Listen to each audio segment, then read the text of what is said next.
105.3 KIMB here live on location.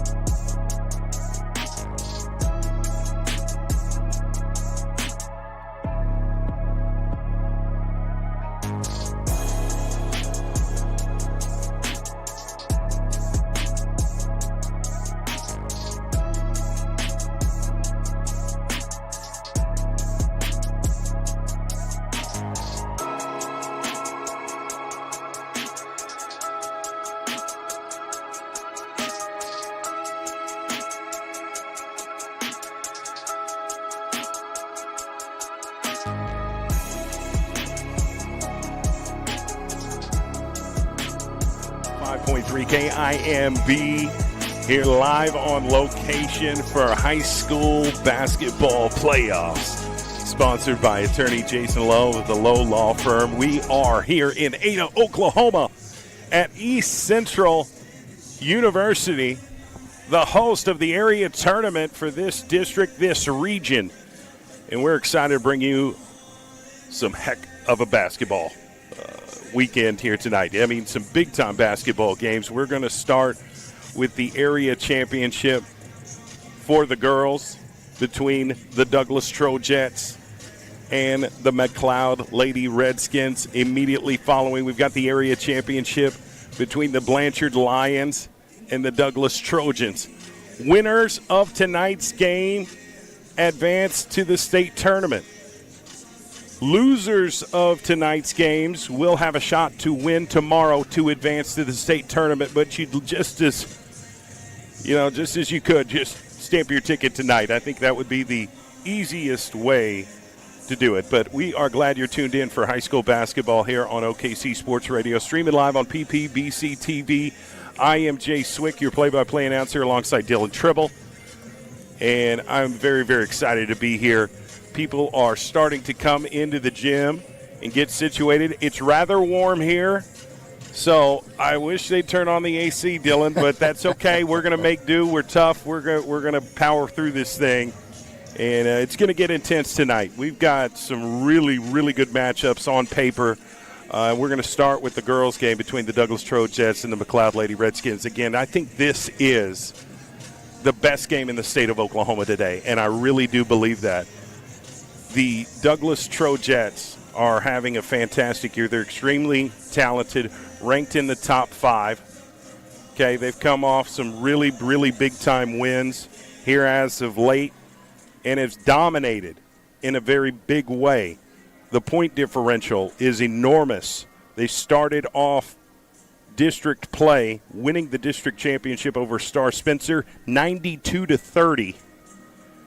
Then followed it up with an 86-24 win over Cache, and has since then beaten Lone Grove 71-33. Now, those first 3 games of the postseason are, that's what we're normally used to seeing with the Douglas Trojet. Coach Woods has a very talented team, and they're confident, and they're ready to go tonight. They're going to compete at a high level.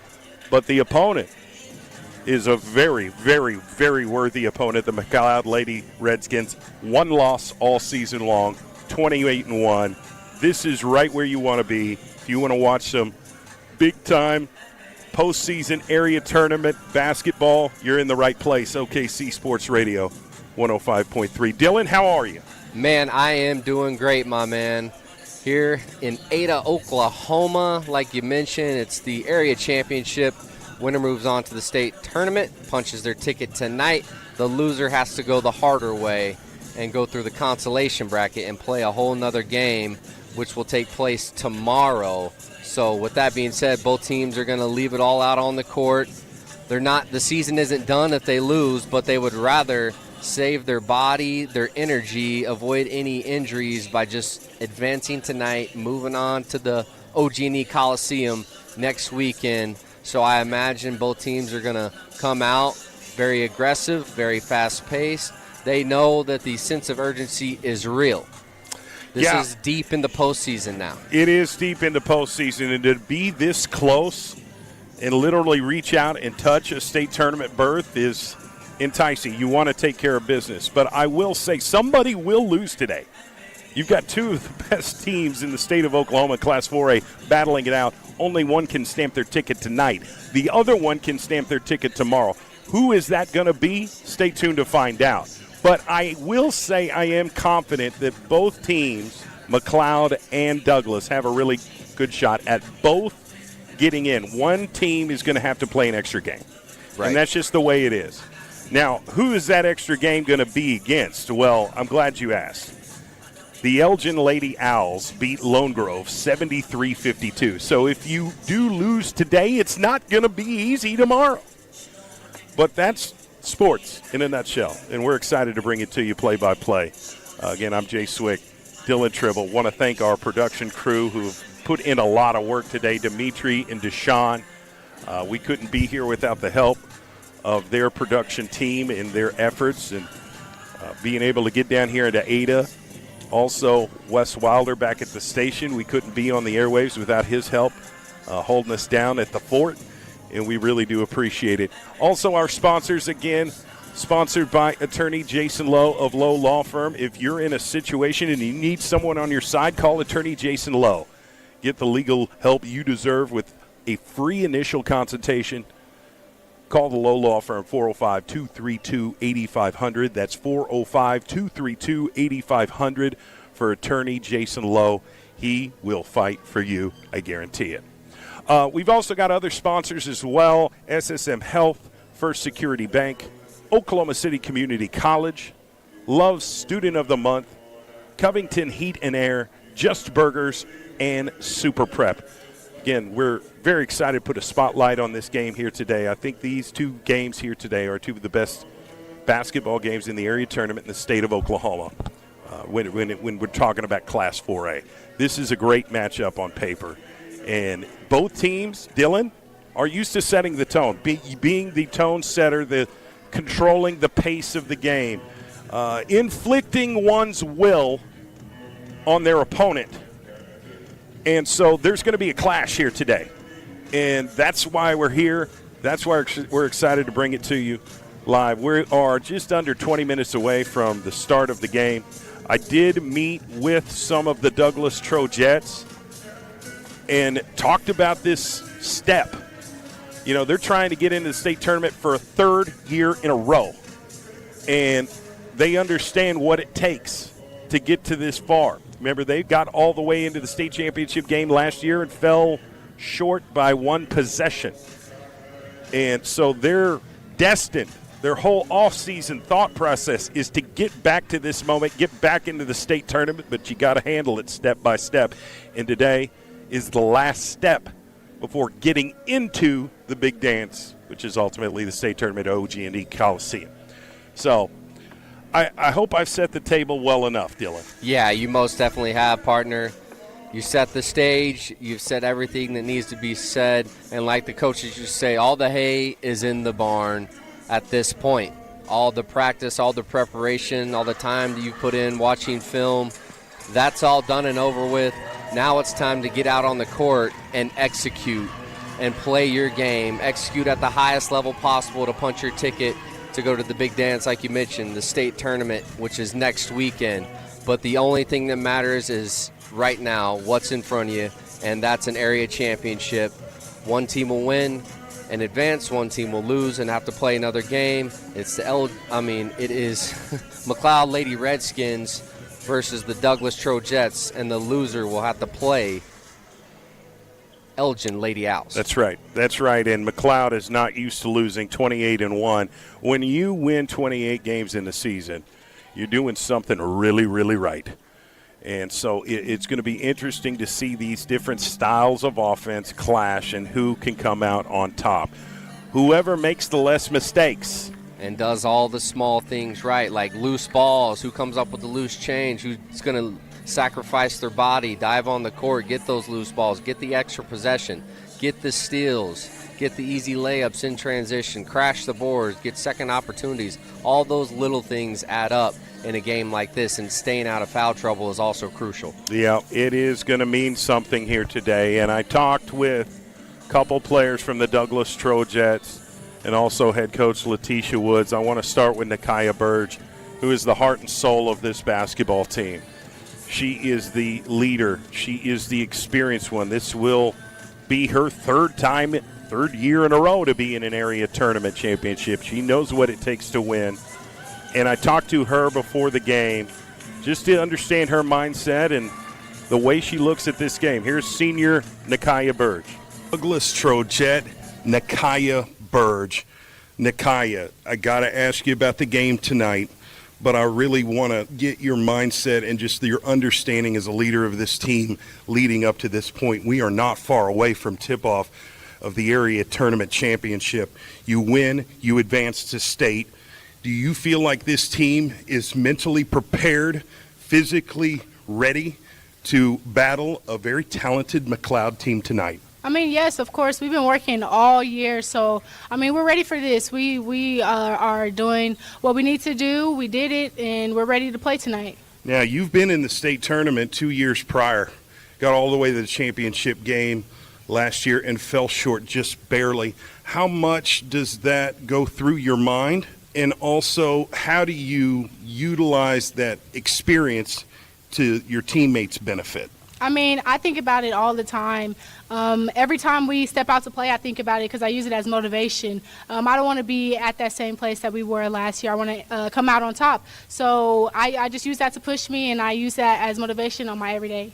What is it going to take for your Douglas Trojets to go out there and win the game in advance?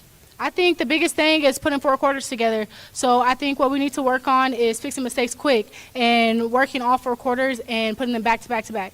Do you feel like this week of practice has been any different maybe past this year? Because I just feel like every game gets more and more important, and if that's something that crosses your mind. No, practices haven't been different because at the end of the day, we're working. This is what we've been used to. This is what we do. So working doesn't drop off. I mean, the games do get more difficult, but that's when practices get more difficult to get us prepared for the games. Well, I've been admired by your mental strength, you and your teammates, but also your ability to run the floor. Coach talks about running. Do you feel like this team is in just the best shape of their lives? And do you feel like your team is playing the best basketball right now? I mean, there's always things that we need to fix. Nobody plays perfect basketball, so there's always things we need to work on. But we are a fast team, so we get up the court quick. Fast but not rushed. I mean, we run all day. We run all day at practice, all the time. So that's what we're used to. We're a fast team, and it shows on the court. Well, I can't wait to see what happens on the court here very shortly. Senior forward Nakaya Burge, good luck tonight, and we'll talk soon. Thank you so much. All right, yeah, that's Nakaya Burge. What's your reaction to that, Dylan? Well, she seems ready. She knows what it takes to get to the championship game, and like she says, she's using that loss last year as motivation. Not that she needs much motivation because she's a high-level talent already, but that extra motivation is what's going to help get them to where they want to be. And Nakaya Burge is the senior leader. She's the heart and soul of this basketball team. They go where she takes them, so I look for her to have a really big night tonight in the area championship. Yeah, the only thing I will say is it might get a little weird if Nakaya gets in foul trouble. We only saw that one time in the postseason, the very first. And it didn't matter because it was a blowout. Right. Her teammates picked it up. Wasn't any issue, and we haven't seen it since. But it's always something to think about. Right. It's something you've got to game plan. You've got to prepare for anything. Expect the unexpected, and that's what this coaching staff has been working on. And they want to be able to win in different ways because every team brings different strengths and has different weaknesses. So that's going to be really, really interesting. I also caught up with Aaliyah Combs, who's a junior forward / guard / whatever you need her to be. Really impressed with her progress this year. She came in early and made a huge impact on this team, and now she's as confident as ever. And I had yet to interview her yet, and that was my fault. But I caught up with her before the game. Turns out to be, one of the bigger games of the season here tonight. So here's my conversation with Aaliyah Combs of the Douglas Trojets. All right, I'm here with Douglas Trojet, Aaliyah Combs. Aaliyah, talk to me about the journey to this point. You've got a massive game here tonight in Ada, Oklahoma, East Central, with a shot at the state tournament berth. What's this year been like for you as a basketball player from when coming into the fall to now? I feel like it's been a lot of work, especially coming in from a different school. You know, you make it so far in certain areas, and we only made it so far last year. So to come in and be able to have a chance to go punch my ticket in state, it's really big. I feel like we all came in, we were locked in, we were ready to go cross country. I mean, we dominated in cross country. Then we got to the season, and it was like, let's work. Like, we want the gold ball. We've been talking about the gold ball since the beginning, and that's what we're striving for. So it's just been work. It's just been all work, and every team that we have went against, they just in the way. And you as a basketball player, I remember watching you in late August and then in October. And then now, it's like you've been playing here for 3 years. It just feels like you've been more comfortable. Is that safe to say? It really hasn't been a big change for me, honestly. I just came in, you know, I've always been a hard worker. Yeah. I've always been ready to work. I've always been ready for whatever was thrown at me. So I feel like I came in with Coach Woods, and she was just like, I'm going to push you until your legs fall off. And I feel like that was good for me. So that's probably my biggest change. Well, and that's another thing watching you play. You are very aggressive. Your fleet of foot, on-ball pressure defense, I think, is really, really good. And when this team gets going in transition, that's, to me, is Douglas Trojet basketball. Is that something you and your teammates are going to try to do tonight against a very talented McLeod team? Absolutely. We want to run the legs off of any team we go against. So transition has been our biggest thing in these recent games, especially going into playoffs. I feel like that was our biggest thing. Coach is just transition. Yeah. She wants us to just run the team. Talk to me and our listeners, our viewers, about the vibe in the locker room. I keep calling it that, but it's true. What are you guys talking about? What is the energy like in the bus right here? Because it's been a long trip from Oklahoma City. You've been in the locker room getting ready. You're about to go on for shoot around to prepare for the game. How strong do you feel like this team is mentally, and what's that experience leading up to tonight, this moment, been like? I feel like this team, especially us, we got to be real strong-minded because, you know, last year and then we're going into this year, and it's like, I don't think nobody's going to get in front of us. So, honestly, It's just mentally we're there. Like, we're right there with you. We're going to meet you right where you're at. And the vibe in the locker room, man, it's we're either locked in or it's sisterhood. We're talking about the game, or we're just getting ready for whatever is coming up next for us. That's pretty much it.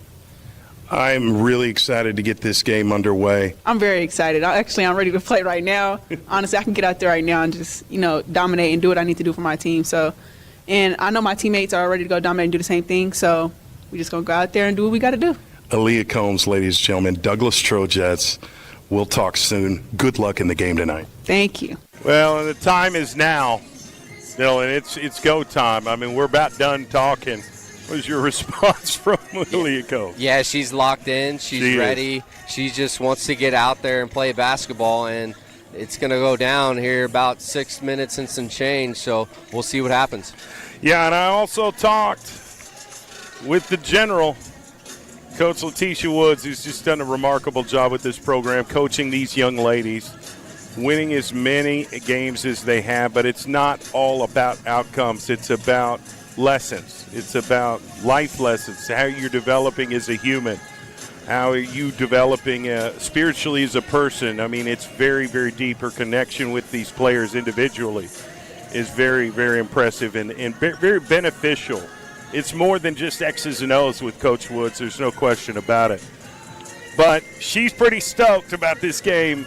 You know, you get into March, you're playing nothing but big games. Here's my conversation with head coach of the Douglas Trojets, Letitia Woods. All right, I'm here with Douglas Trojet head basketball coach Letitia Woods. We've arrived here in Ada, Oklahoma, East Central University for the area tournament championship. I've got to ask you what this week of practice has been like, but also the journey here. It's been a long season, and this is what I call money time. This is it.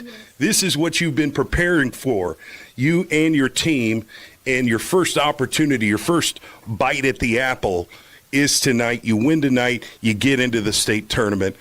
What's the mindset, the vibe in the locker room getting ready for this game? Oh, my goodness. It is nerve-wracking. It is exciting. It's every type of emotion that you could think about, you know. And getting to this point is, like I say, it's when preparation meets destination. You know, we're here. we've prepared for this moment, and if you're not prepared, we're here. So you have to give it everything you have. I mean, it's been an exciting week. We've been working extremely hard, and I'm pumped. The girls are pumped. I hope they're locked in and focused, and this is it. And for a lot of your players, this is a stage that they've been on. I think if you've never been here before, it might be a little bit different. But 2 years in a row, you've been in the state tournament. You're trying to make it 3. How do you utilize some of those other players like Nakia, like Justice, to educate their teammates and prepare them mentally for this stage? It's accountability. Yes, the biggest thing is accountability. Them holding their teammates accountable because they've been here.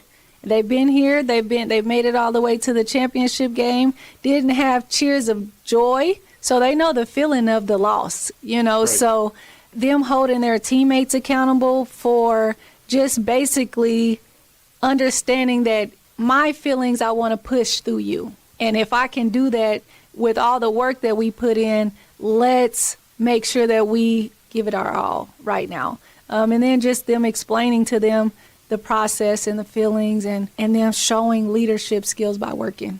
We're talking with Coach Letitia Woods. Coach Woods, I think this is the best game in the state of Oklahoma today. I really, deep down in my soul, not because I'm just broadcasting it, we're doing that. I think on paper, it doesn't get much better than this, and we're not even in the state tournament yet. Mm-hmm. McLeod, 28-1. Your team ranked in the top 5. Talk to me about this matchup. And does your players get off into the records and kind of the things that come with success, which is a lot of patting on the back, you're really good, and, all of these things that come along with that? I mean, it is. Any tournament that you're in for, the 4 and 5 seed is always the hard one. Yeah. Because you should be equally yoked almost. But if you do look at the record, they have a better record, so it would be almost like David and Goliath. We're here to fight that lion today. So we're excited. I don't think our team really relies on records, so say, because we have played some very great teams. Not to say that they have not played any great teams, but their record shows that they're a winning team. And the journey to this point has been different. You've taken on different paths. But I really feel like you as the coach and the athletic director have put a schedule to make it tough. You tell me, I don't think you ever imagined this team to go undefeated, but you wanted to go through hell to prepare them for this moment. Well, I believe that everything happens for a reason. God don't do anything that is not supposed to be in our path, because you have to think about this. We just came off of a runner-up state champion, so already the weight is heavy for everybody that steps in as a Trojet. Like, you're compared to the last year's team. You're not like the last year's team. I mean, fans that wasn't fans either saying that they can do it, or fans are saying they can't do it. And our masterpiece of goal is becoming you, who you are. Don't worry about who the team before you were, because you're not going to be like them, And this team is the team that's kind of bought into it a little bit more of, I'm okay with that. I'm going to be my better self so I can be my better teammate, being better coached, and then just being a better player. If each player does that and not worry about the last year's team, not worry about people that love you but hate you, or hate you but love you. Like, that's what you get over here, just to be honest. Like, they can smile at you and say, we're supporting you, and then really don't. Right. Why did she do that? Why did she go? We don't have to worry about that. If you secure about what you do, you secure about your work, you're secure about your effort, then we're going to let the ball bounce for us. Yeah, and all of that stuff goes away when the game gets underway. It doesn't matter at that point. At that point, it's all about execution. Yes. What are some keys to victory? How do you want to start tonight's game? Running. That's what we do best. I mean, we play around with it like always, but, I mean, we love that. It gets us going. Like, and in the sport, if you want to walk, this is probably not sport for you. So, yes. Coach Letitia Woods, thank you for talking with us. Your tip-off's coming up next. Yeah. Good luck in the game in the area tournament championship. Thank you so much. Yeah, that's Coach Woods there. Really do appreciate that. Really good stuff. We're going to take a quick commercial break, and tip-off is coming up next.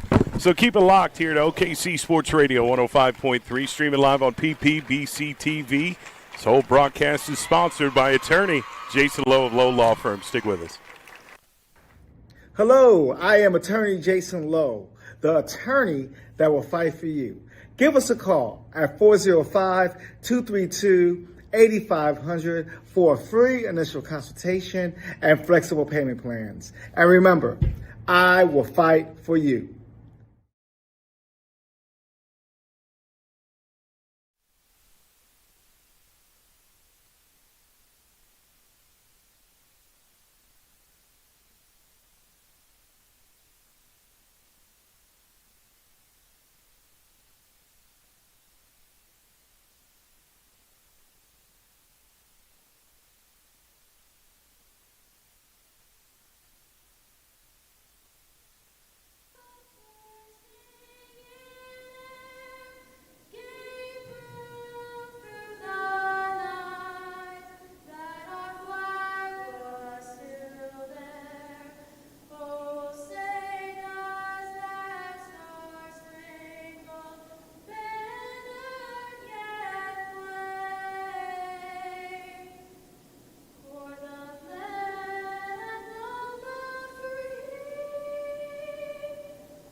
Beautiful rendition of the national anthem. Thank you so much.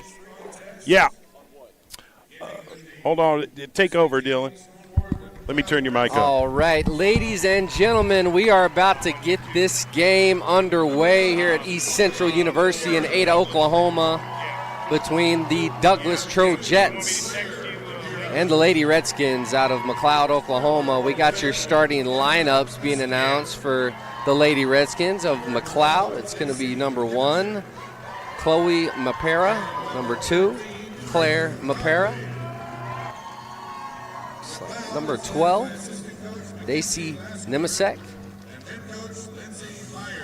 Number 13, Creighton Conley. And now we got the Trojets of Douglas being announced. It's going to be number 0, Justice Woods. Number 4, Aaliyah Combs. Number 12, Nakaya Burge. Number 23, Camille Mason. And lastly, Dariana Gates, the junior. So we are seconds away from getting this area championship game underway. All the talking is done, all the preparation is done, all the practice is done. All that matters now is what happens in between the lines and who comes out on top of this area championship. Two really high-level, talented teams about to clash against one another here tonight. Tip-off is coming up quick. Swick, are you getting amped like I'm getting amped right now? Stoked. I'm stoked. We've had some random fans coming up. It's like, how can we tune into the live stream? Well, let me hook it up. We're men about the people, and we're going to do what we can. Again, thank you to attorney Jason Lowe, Lowe Law Firm, being our sponsor for OKC Sports Radio 105.3 area tournament basketball here tonight. And tip-off is underway. The 28-1 McLeod Lady Redskins win the tip. And it's the Douglas Trojets that are on defense and applying pressure. You know how this goes. Get in the paint. Euro off the glass. No good. Rebounded. Justice Wood. Actually, is that Justice? Yeah, that's Justice Woods with the rock. Feeds it over Camille Mason for the three-point shot. No good. And we've got a foul on, looks to be on McLeod. I think it's on number 12, Daisy Nemisek for the Lady Redskins. There'll be a foul on the floor. Douglas to inbound it underneath their own goal. That's right. Woods is going to inbound it to Burge, up top to Camille, back to Woods in the paint, steps out, back up top. Camille again for three, no good. Fighting for the board, it's Nikiah Burge. Got it, put back, first blood, Douglas Trojans. She's done that her entire career, Swick. Crashes the offensive boards. Yeah, and you've got McLeod who's going to start out their second possession on offense, trying to move the ball around the perimeter and decide how they can penetrate and get a high percentage shot on this Douglas Trojan team. It's going to be difficult. Emma Essingler gets it back to Claire Mapira. Gets it to the wing, three-point shot, no good. Fighting for the board, it's McLeod. They get a putback, no good. Camille Mason with the rebound. Now she fires it over, finds. Tried to find Aaliyah Combs in route. Leah said, that's all right. We'll get them next time. Just overthrew the pass just a little bit, but you see that style. Want to be scoring in transition, utilizing their speed. Yeah, trying to push the pace there, just overthrew her a tad bit. Yeah, Daisy Nemesic is number 12. Going to take me a second to get the names right for McLeod, so my apologies. Right there in the corner. Drives baseline, kicks it back out. Really good ball movement by McLeod. Mid-range jumper, no good. Burge with the rebound. Fires it down court and finds Camille Mason, who dribbled it, just barely hit the line. It's going to be out of bounds. That's the second time they've tried to force it down the court to get a layup in transition, and it's the second time the pass has been a little too far overthrown. So Lady Redskins catch another break, and now they bring the ball up the court, trying to execute their half-court set. Yeah, Emmy Essingler up top now goes right to Mapira. Now left side, down the corner, back up top. Claire Mapira trying to get past Aaliyah Combs. In his zone defense right now, Douglas Trojans. Up 2-0 here with under 6 minutes left, and she Gates rebound, and she's off to the races. Pushing it, finds Camille. Has to restart, goes back to Burge underneath the goal, puts up the shot, no good. Dariana put back, no good, and it becomes a jump ball, and that's going to be Douglas Trojet basketball. That's where the possession arrow was pointing. Yeah, so, McLeod won the initial tip to start the game, so it's going to be Trojets basketball. We'll see if they can capitalize on this second chance, this possession. Inbound from the baseline, Justice Woods gets it right there on the wing, fires a three. No good. And Burge knocked it out, but it went off the McLeod player into Burge. Right back off Nikiah Burge, yeah. Love the idea there by Nikiah, but now it's Lady Redskins basketball. It's still 2-0. Douglas is up. Yeah, Chloe Mapira is a really talented guard for McLeod. Her sister's number 2. She's number 1. Backdoor baseline cut. What a block by Justice Woods. Gets the ball back. Now she's going off the left side. Into the paint. Off the glass. No good. Rebounded McLeod. Douglas kind of slow right now. Not able to knock down the shots that they normally make. I think once you settle down and start to get the adrenaline out of your body. Yeah, get the jitters out. You can start to focus and execute a little bit better. But 2-0 start, and there's a shot by McLeod. No good. Rebounded Justice Woods. Now she's running on the right side, finds Combs. Combs back inside. Now on the left side to Claire Mason again for 3 off the rim. No good. Dariana with the rebound. Putback is up. Trojets up 4-0. That's the winning plays that you got to make to advance the state tournament. Little things like that. And they don't spin long celebrating. It's back on defense. That's the Letitia Woods way. Here's a three-point shot by McLeod. Air ball goes out of bounds. Trojets applying pressure. Had no problem with her taking that shot. No, I felt like it was an open shot. It really and truly was. McLeod is trying to shake those first quarter jitters out themselves. It's only 4-0. Douglas is on top. Yeah, Leah Pretty Combs low-scoring game so far. finds Woods. Left side to Mason. Mason. Down low to Burge off the glass. It's good. 6-0 run to start the game for the Douglas Trojets. Great patience right there by Nikiah Burge to stop and let the defender fly by her. Here's McLeod at the top of the key. I think that's Creighton Conley. Goes left to Essingler. Off a screen on the right side. Gives it back to Claire Mapira. Claire looking for a teammate on the wing. Finds Esslinger. On the baseline. Jumper, no good. Fighting for the rebound. It's Nikiah Burge. Now they're going to call a jump ball. I think that's the right call, but the possession arrow is going to be pointing towards McLeod, so it will stay Lady Redskin basketball. Yep, Claire Mapira was there to get her hands on the basketball and give her team another chance on this possession to try to get some points on the board. All right, here's Palermo Pirates trying to find some room inside. There's not much. They're just having to move it back outside and force them to take outside shots that haven't been successful yet. Now on the far right side, now in the corner, drives baseline, Euro off the glass, no good, goes out of bounds. It's going to stay McLeod off the fingertips of Dariana Gates. That is the right call, so this will be their third chance on this possession to try to get a bucket to go. They just want to see something get through the hoop. Oh, yeah, no doubt. They're all over them. Applying all kinds of pressure, making it tough. Almost ran out of time, but somehow completes the pass, goes back to Chloe Mapira. Can't complete it, goes out of bounds. Another turnover for McLeod. Yeah, all because of the suffocating defense of the Trojets. Left side to Chloe Smith. Trying to play some full-court defense, and it ends up going in their favor. They get a turnover. Yeah, there was just a little pass, a little bit left for Dariana. Couldn't reach it and snag it, so McLeod will get the ball back, down 6-0. Chloe Mapira is going to end up throwing in the baseline. Creighton Connolly's bringing it up on the left side, but Chloe Smith is right there in front of her for the Douglas Trojets, making it tough.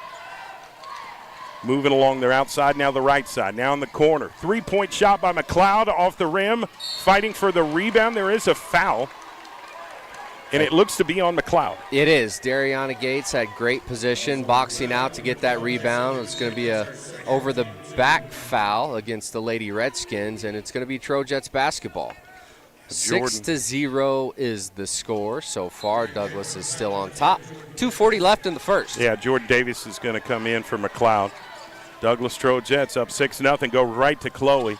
On the wing, outside perimeter, back up top to Combs.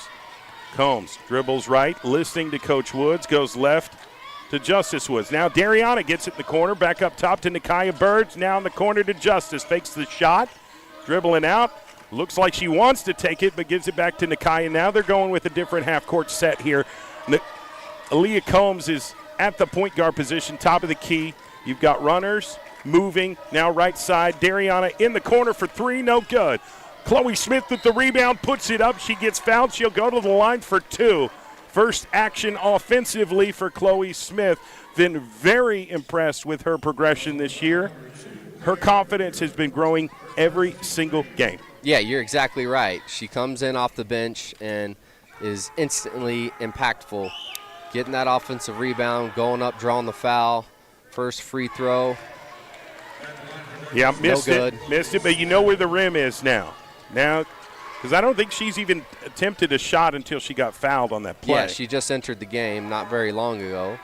Here's the you got second the free throw McLeod for Chloe. crew over there, screaming like banshees. Still 6-0, missed both of them, but McLeod gets the ball back, and we'll see how Douglas can defend here. McLeod on the right side, up top, trying to fight through defense, and they're just pushing them back. Really good pressure right now by the Trojets. Weaving in and out along the perimeter. Almost stolen. Now it's a fight for the loose ball. It's going to be a jump ball. Possession arrow in favor of Douglas. That's exactly right. So Trojets will get the basketball back. Aaliyah Combs going to be the inbound pass to Justice Woods. McLeod is stepping up to press. Looks like they're going to try to give Douglas a little taste of their own medicine with the full court pressure. Yeah, they're going to subside and fall back just a little bit. Minute 33 in the first quarter. This is a little bit of a strange score here, Dylan. We'll get to that at the end of the first quarter and see what happens. In the corner, now on the block, now right side. In the paint, Aaliyah, really good pass to Dariana, has to rip it back. Up top to Justice Woods on the wing, now goes right side. High post to Dariana in the corner. Chloe Smith, jumper, it's good. Great offensive possession right there. They find Chloe in the hole of that zone on the baseline. She makes them pay with the jumper. 8-0 start for the Douglas Trojets. Here's McLeod up top.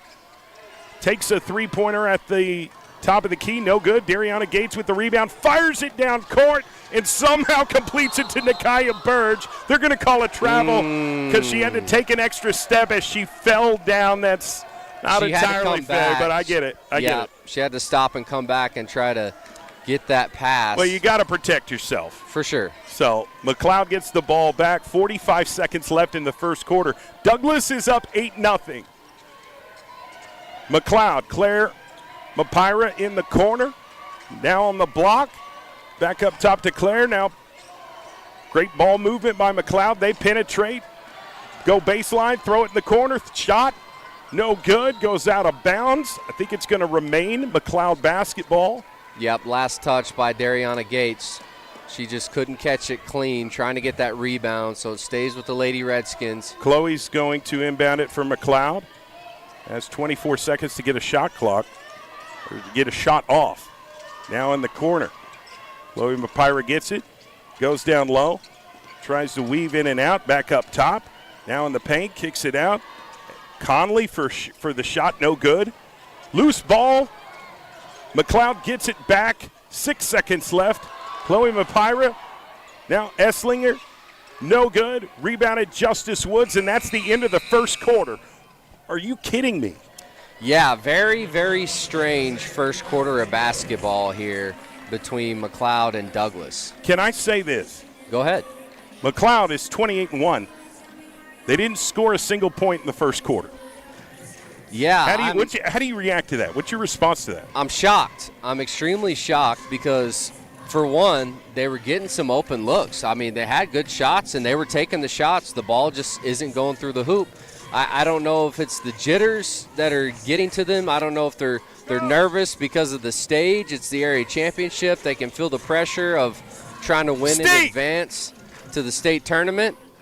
I don't know, but I'm sure their coach is going to try to get them to settle down, make some adjustments here at the end of the first, and come back out, get them to calm down, do what they've done all season long that comes with winning basketball games. Well, They're just a little shook up. Right, and you saw Douglas kind of go through a little bit of a let's figure it out phase at the beginning of the game. Yeah, get a feel. They missed out on some easy buckets, but then they found a rhythm and started to rebound the basketball and get some things going. And they're up 8-0, but to see 28-1 McLeod not score a single point in the first quarter is shocking to me, but it's a huge credit to the defense of this Douglas basketball team. These Douglas Trojets are greedy on defense. They apply pressure, and they do it a lot. There's McLeod underneath. No good. Puts up a shot. Dariana Gates was there, and now they pass far down the court. It's stolen by McLeod. And got the and one to start. Finally got a bucket for McLeod. And you can sense the frustration from Creighton Conley because she was high-stepping after that bucket. Their first bucket of the game came with 7 minutes and 40 seconds left in the second quarter, and it's an and one play. Yeah, much needed bucket right there for the Lady Redskins. First time seeing something go through the hoop, and one opportunity, and they knocked down the free throw to make it 8-3. And all that to be said, it's a 5-point difference here in the second quarter of the area tournament. Douglas Trojets with the basketball. Aaliyah Combs up top. Overlooking the defense, goes right to Woods. Woods, three-point shot, bang! Hand down, man down. That's a little advantage of that every time, and they drive, put up the shot, no good. Really good rebound by McLeod, kicked it out, three-point shot, no good. Another offensive board by Claire Mapira. Gives them another offensive possession. Emma Esslinger trying to work her way, gets double-teamed, trapped, tries to get it to her teammate, does, puts up the jumper, no good, rebounded Dariana Gates. Dariana fires it down court to Chloe Smith, makes the extra pass to Nakaya. Nakaya goes up, and she gets fouled. Nope, they're not going to call foul. It's just going to be out of bounds on McLeod. They're saying no foul.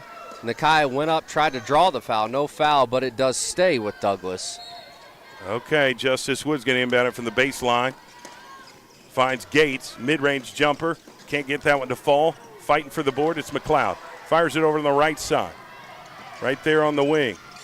Now goes back up top. Dariana Gates there to pressure. Up top of the key to the Esslinger. Left side to Chloe Mapira. Listening to Coach Myers over here on the home sideline. Chloe's directing traffic, goes left in the corner. Esslinger stops, pivots, turns around, gives it back. Now they give it back to Esslinger in the corner. Chloe Smith, defending her. moving the ball around the perimeter because there's just not much room in the paint where their really high percentage shots are. So they take a three, no good. Rebounded, Leah Combs turns around, fights through a defender, pushes it up the floor. Nakai gets it on the right side, back to Combs up top. Now they'll start their half-court set, goes back right to Burge, now to Dariana. Thinking about it, drives baseline underneath the goal, reverse layup and gets it to fall. 13-3, 10-point lead for the Douglas Trojets. Dariana just showing off her athleticism with the up and under layup. Great play by her. McLeod trying to get something to go, but they are getting inside the paint, now kicking it back out. That's been the name of this game so far here early today, is try to find some space in the paint, kick it out, puts up a shot from the baseline, can't get it to go. The ball was rebounded and then tipped, but came up with for the Douglas Trojets. Here's Justice Woods for three, no good. Rebounded, Emma Essingler. Down 10 with the basketball, goes left to Conley. Conley puts up a long shot, no good. Loose ball, rebounded, Dariana Gates. She's probably got 6 rebounds here in the first half. It. Here's Aaliyah Combs in the paint, puts up the shot off the glass, no good, and a fight for the rebound. Who's coming up with it? It's the Douglas Trojets. Justice Woods gets the ball, listening to Coach Woods. Going to restart their half-court set with a 10-point lead up, 13-3, 4:50 in the second quarter. This has been a very, very strong defensive day so far for the Trojets. I'm very impressed with their effort and their efficiency right now. They get it to Gates on the block. Backdoor cut, gets tipped, goes out of bounds. They're going to say it was off of Douglas. I thought it was deflected. The pass looked like it was deflected. Dariana Gates was trying to find the cutter on the back door, but they're going to say it's Lady Redskins basketball. 10-point game, 4:30 left in the second. Bringing it up the floor, now goes right side to her sister. Down the corner, back up top. Moving it around the perimeter, trying to decide what shot they want to take. They're down 13-3. They've made one shot from the field for McLeod. This is a team that's won 28 games. Creighton Conley drives, spins in the paint, puts up the mid-range jumper. I think it's tipped. It's rebounded by Dariana. They got Nakai way down the court. And backdoor pass to Camille off the glass. It's good. And Coach Myers of McLeod has to call a timeout. The Douglas Trojets are up 15-3 with under 4 minutes left in the second quarter. If you want a clinic on how to play defense here, this is it. Here in East Central University in Ada, Oklahoma at the area tournament championship. Douglas Trojets up 15-3. Yeah, you'd like to see them score a little bit more, but boy, you're playing efficient defense, and that's what it takes to win championships. No, you're exactly right. It doesn't matter how many points you score. If you hold your opponent to only 3 points going mid-second quarter, you're doing a lot of things right defensively. Granted, they're up 15-3. But the fact that a very talented opponent only has 3 points deep into the second quarter, that tells you a lot. It tells you a lot, absolutely. Okay, under 4 minutes left until halftime. Here of the area tournament championship between McLeod and the Douglas Trojets. Winner goes to state. Chloe Pyra of McLeod on the left side on the wing. Trying to get past, finds Essingler, puts up the shot, no good. Rebounded Kaya Birch fires it over. 2-on-2. Euro step. Leah Combs puts up the shot. No good. Rebounded McLeod. Now they're trying to get through the pressure that Douglas is applying and do. Get to the half court now in the corner. Essingler for three. Got that one to fall. Big time bucket. Only the second shot that they've made from the field to get within 9. 15-6. Yeah, it's because they beat the defense of Douglas down the court and found the open shooter, Essingler. 3:08 left until halftime. Stay tuned for our halftime show. Dariana Gates gets it in the corner, puts up the three, no good, but rebound McLeod. Now McLeod is a good rebounding team. And got it stolen by Camille Mason. And then they're going back the other way. Left side to Woods. Mid-range jumper falls. 17-6, Douglas Trojets. Now they're back on defense. Here comes McLeod. Almost lost it out of bounds, but regained it. Now it's up top. They'll restart their half-court set, down by 11. Essingler Now to Mapira for trying to find a teammate in the paint. Does. Now kicks it back out for another three. And Emma Essingler is starting to heat it up for the McLeod Lady Redskins. Yeah, back-to-back threes by number 11 for the Lady Redskins. Much-needed buckets for them. Absolutely. Justice Woods with the basketball. 2 minutes, 10 seconds left until halftime. They're up 17-9. Saw their lead get up to 11. Now they are down by 8. Now they're up by 8. So the differential's a little bit smaller. Here's Mason in the corner. Top to Burge. Burge calling for a teammate to come up. Needs to make a move. Goes right back to Woods. Now left side to Combs. Now it's Douglas's turn to move the ball around the perimeter and decide how they want to take a shot. And they find Woods on the block. He's going to back it up and get it knocked out of bounds. He was trying to find Camille Mason. McLeod had went into a zone defense, 2-3 zone, to force Douglas into taking more outside shots, and it seemed to be the case so far. Minute 35 left. Douglas Trojettes with an 8-point lead in the basketball. Up top to Combs. Left side. 3-point shot by Crawford, no good, and bounced out of bounds. Justice Woods was close to knocking it back in, but failed. Quick substitutions. Jaden Gatewoods coming back into the game in place of Nyjah Crawford, who I've been very impressed with Nyjah's toughness. Yeah, playing with a shoulder battling injury. A torn shoulder. Never easy to deal with. Here we go. Creighton Conley. Hands off. Weaving in and out. Now they get in the paint, off the block, off the glass. That's Essingler again. She's had the last 3 buckets for the Lady Redskins. Yep, here we go. Now McLeod's starting to figure it out a little bit more offensively. They've found some rhythm. They've made some stops. They've been able to capitalize. They've cut it to 6. So they're on a 5-0 run right now. Douglas Trojettes with the basketball. Nakaya Burge. I think that's Justice in the corner. We're high up here in the crow's nest, ladies and gentlemen. Now up top to Burge for 3. Great look, but no good. Dariana Gates gets the rebound. They're going to call it over the back on McLeod. Yeah, that's going to be on Essingler. It was Dariana Gates who got the offensive rebound and was fouled. They don't give her the shot. They say the foul happened before the shot, so it'll be on the floor and they'll inbound. Yeah, Woods is going to find Burge weaving in and out, and she gets called for the foul, or she gets a foul applied to her, so she'll go to the free throw line for 2. Exactly. Great vision by Justice Woods to see Nakai cut into the basket on that inbound play. Nakai is able to weave her way through the defense and draw the foul. Here comes her first free throw attempt. Here's Burge. It's good. 18-11 here at half. Gatewoods coming out. Chloe Smith coming back in for the Trojettes. 38 seconds left until halftime. Burge again from the free throw line, knocks it down. 19-11, 8-point lead for the Trojettes. Now they're back on defense. Here comes McLeod with 35 seconds left, right there on the far right side of the wing. Now they're going to slow this down, and it looks like they're going to be milking the clock and maybe take the last shot. I know they don't want to give another opportunity to these Trojettes. Essingler, who's been the leading scorer right now for McLeod, I think she scored. I'm pretty sure she has all the points for McLeod. I haven't seen anybody else score. It is Essingler, the solo scorer for the Lady Redskins. Oh, got it tipped, stolen by Nakaya Burge.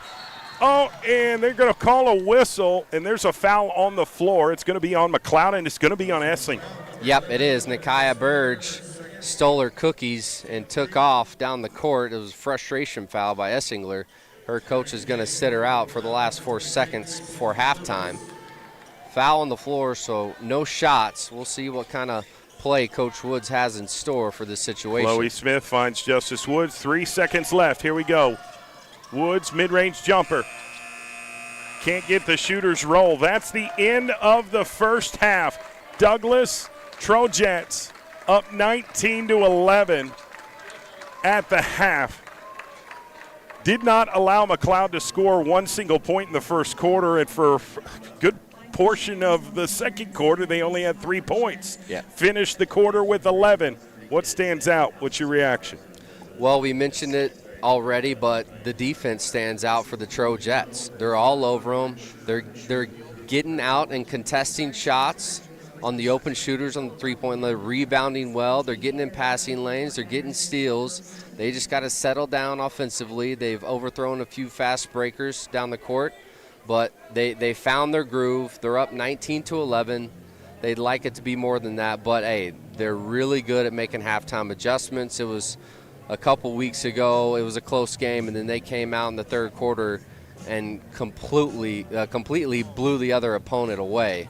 So we'll see what Coach Woods does, and on the other hand, we'll see what McLeod comes out with at halftime. They found some offense through Emma Essingler. She has all the points for the Lady Redskins, so I would think that Coach Woods is going to give her a lot of attention defensively. Well, we're going to have to double check on her fouls, though. She may have up to 3. I know she has at least 2. But, yeah, and we'll double check here on that real quick. Can you see that? Okay, she's just got 2 fouls. Yeah, she's just got 2 fouls. So when you get to that 3-point or that 3 foul mark, it gets a little interesting. I am very impressed with the way that this defense has come out for these Trojets, and that is living up to the principles that Coach Woods is applying. The offense tends to just come, but you've got to get stops. You've got to keep giving yourself opportunities, and that's what they're doing. They're pressuring defenders, making it tough. It's a crowded paint area. McLeod's not able to take as many high efficiency shots as they're normally used to seeing, and they're having to get up and down the court. And so that does kind of wear down. This second half will be interesting. Again, this is a big stage. This is the area tournament. The winner goes to state.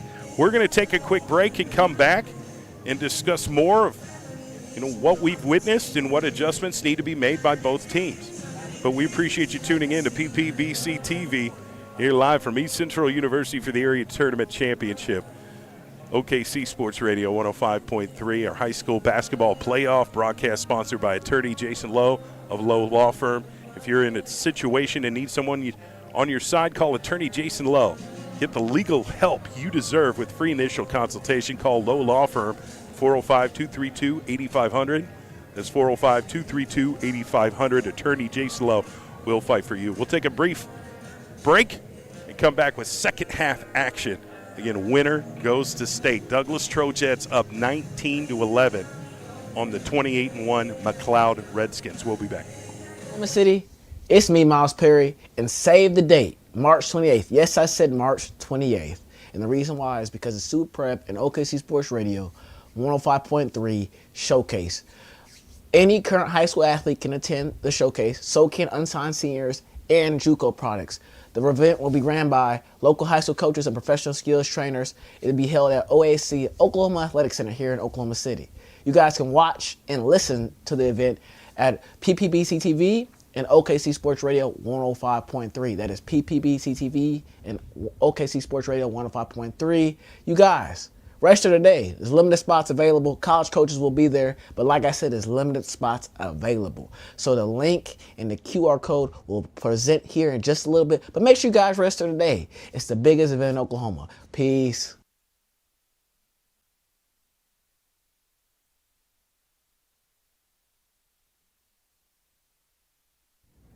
Hello, I am attorney Jason Lowe, the attorney that will fight for you. Give us a call at 405-232-8500 for a free initial consultation and flexible payment plan. You.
sizzle, the flavor, the bite you've been waiting for.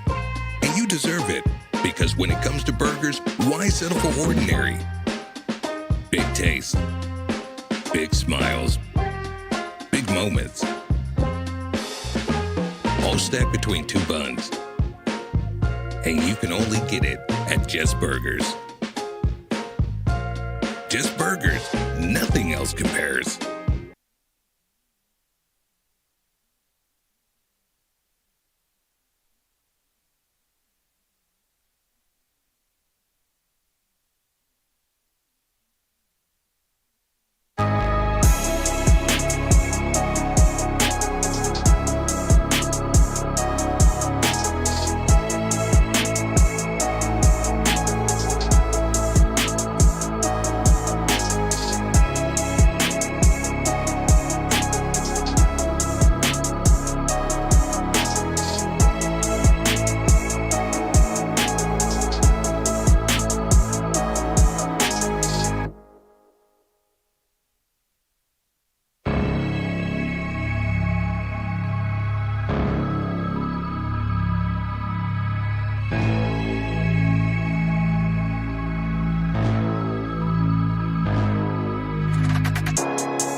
All right, welcome back to halftime here of the Area Tournament Championship. Broadcasted live on OKC Sports Radio 105.3. Sponsored by attorney Jason Lowe of the Lowe Law Firm. Streaming live on PPBC TV. I am Jay Swick. That is Dylan Tribble. All right, we're getting a score update here from Brother Nate. Very good. Very good stuff. Appreciate you, bro. Again, our halftime show is sponsored by Lowe Law Firm and SSM Health. Sometimes players need the services of sports medicine specialists, and SSM Health hospitals have a great team of medical professionals to help treat them for their injuries and get them back in the game very quickly. All right, our reaction here is a little bit of shock, but then understanding, I think, is the best way to describe it. 19-11 at the half. Both teams are really, really good and worthy of a state tournament bid. Only one will stamp their ticket today. The loser of tonight's game will have an opportunity tomorrow, but if they fail tomorrow, it's done. Season's out. It's over. Coach Woods talking to her team right now. What do you think she's saying? She's saying, hey, guys, just go have fun. We know what to do. We've been here before. We know what it takes. Just play your game. Have fun. Don't think too much. Now, I'm wondering, because this, I don't think you can tell from the camera angle, but Kerr Activity Center is kind of a different It's a dome. venue. It's a dome. I wonder if depth perception is an issue. We'll find out after the game. Dariana Gates through the lane, takes it.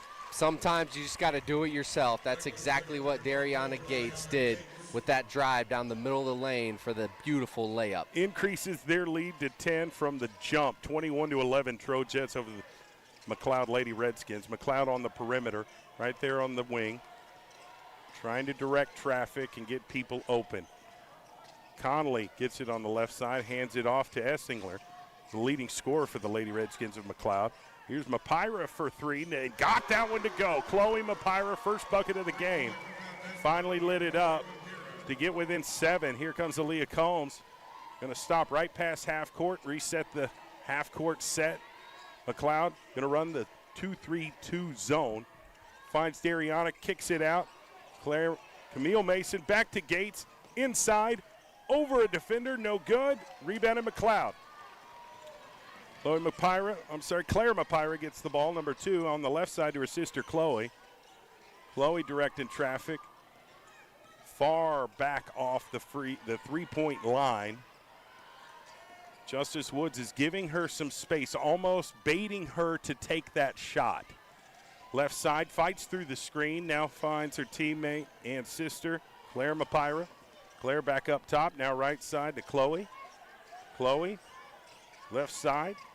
Conley penetrates, gets on the block, but Mason's right there to guard her. Has to go back outside, up top, three-point shot. Conley, no good. It goes out of bounds. It'll be Douglas Trojet basketball. It was a good set. I like the shot. She had a good look, took the shot just a little bit off to the left, and it's going to be Douglas Trojets basketball. McLeod is coming out in the full court press.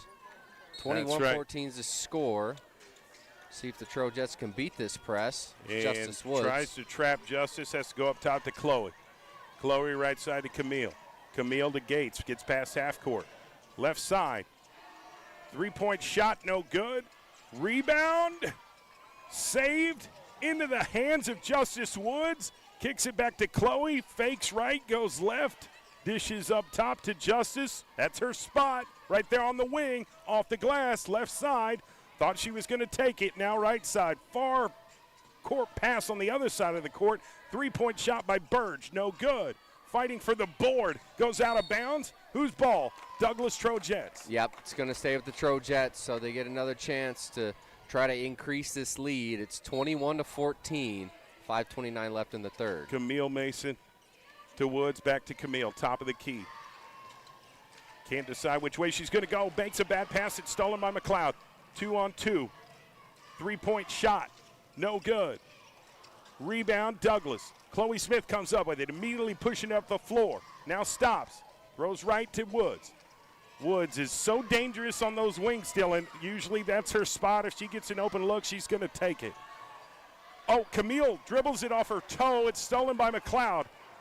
They're going to take it down court, and it's going to be a hard foul on Camille Mason, so that's going to most likely be a shooting foul and put McLeod at the free throw line. Yeah, Camille is, you can tell she holds herself to a higher standard. Coach Woods doesn't even have to say anything. She knows. It's like Camille is her own worst critic. So, you know, in those situations with those type of players, you got to ease up on them and say, hey, it's okay, let it go. Right. Forget about it. Let's control what we can control. So Mason's going to be subbed out for Aaliyah Combs. It's Daisy Nemisek at the free throw line. She missed the first. Here's her second. Makes it. Yep. 6-point difference with everything that's happened, these different runs and momentums and scoring droughts. Douglas gets the ball on the right side to Chloe. Jump shot. No good. Rebounded Dariana Gates. She'll move to the corner. Now throw up top to Combs. They're up 21-15 with 4:38 left in the third quarter. Justice Woods gets the ball. Three-point shot and got it to fall. Much needed three-point shot by the sophomore star, Justice Woods, from the corner. Increased their lead to 9. Now McLeod gets it back. Jump shot no good. Rebounded Burge. Fires it over to Woods. In transition to Gates. Left hand and one. She's going to the free throw line for an extra one. They're up 11. Could make it 12. It's difficult to stop the speed of the Trojets in transition. Quick passes leads to easy offense. Justice Woods finds Dariana Gates streaking down the court. Dariana makes the layup, draws a foul, and now she has one free throw attempt. Well, 26-15 is the score. And I just love how the Trojets kind of know where everybody's at. You know, there's not a lot of time to analyze the court and see who's open. It's just boom, bam, bing, you know, real quick ball passing, movement. Exactly. And they're in the right spots. So they're up 12, 27-15 right now, 4:09 in the third quarter. McLeod with the basketball. Chloe Mapira kicks it back out now in the corner to her sister, puts up the shot, no good. Offensive board, putback is good. That's Nemisek with the putback. To get within 10. Now they're going to press. Failed at it. Gets it to Chloe on the left side. Chloe on the wing, back up top to Combs. Combs at the logo. Calling out the play. Now moves right. Left side to Gates. Gates to Woods. In the zone. Nope. Usually that's her spot. Usually she knocks that down. It's missed and recovered by McLeod. Now they're going to move the ball near the baseline, but still pretty far away. Finds the backdoor cut, and it's slammed. The ball is slammed like a volleyball into the wall. What a block by Nakia Burge.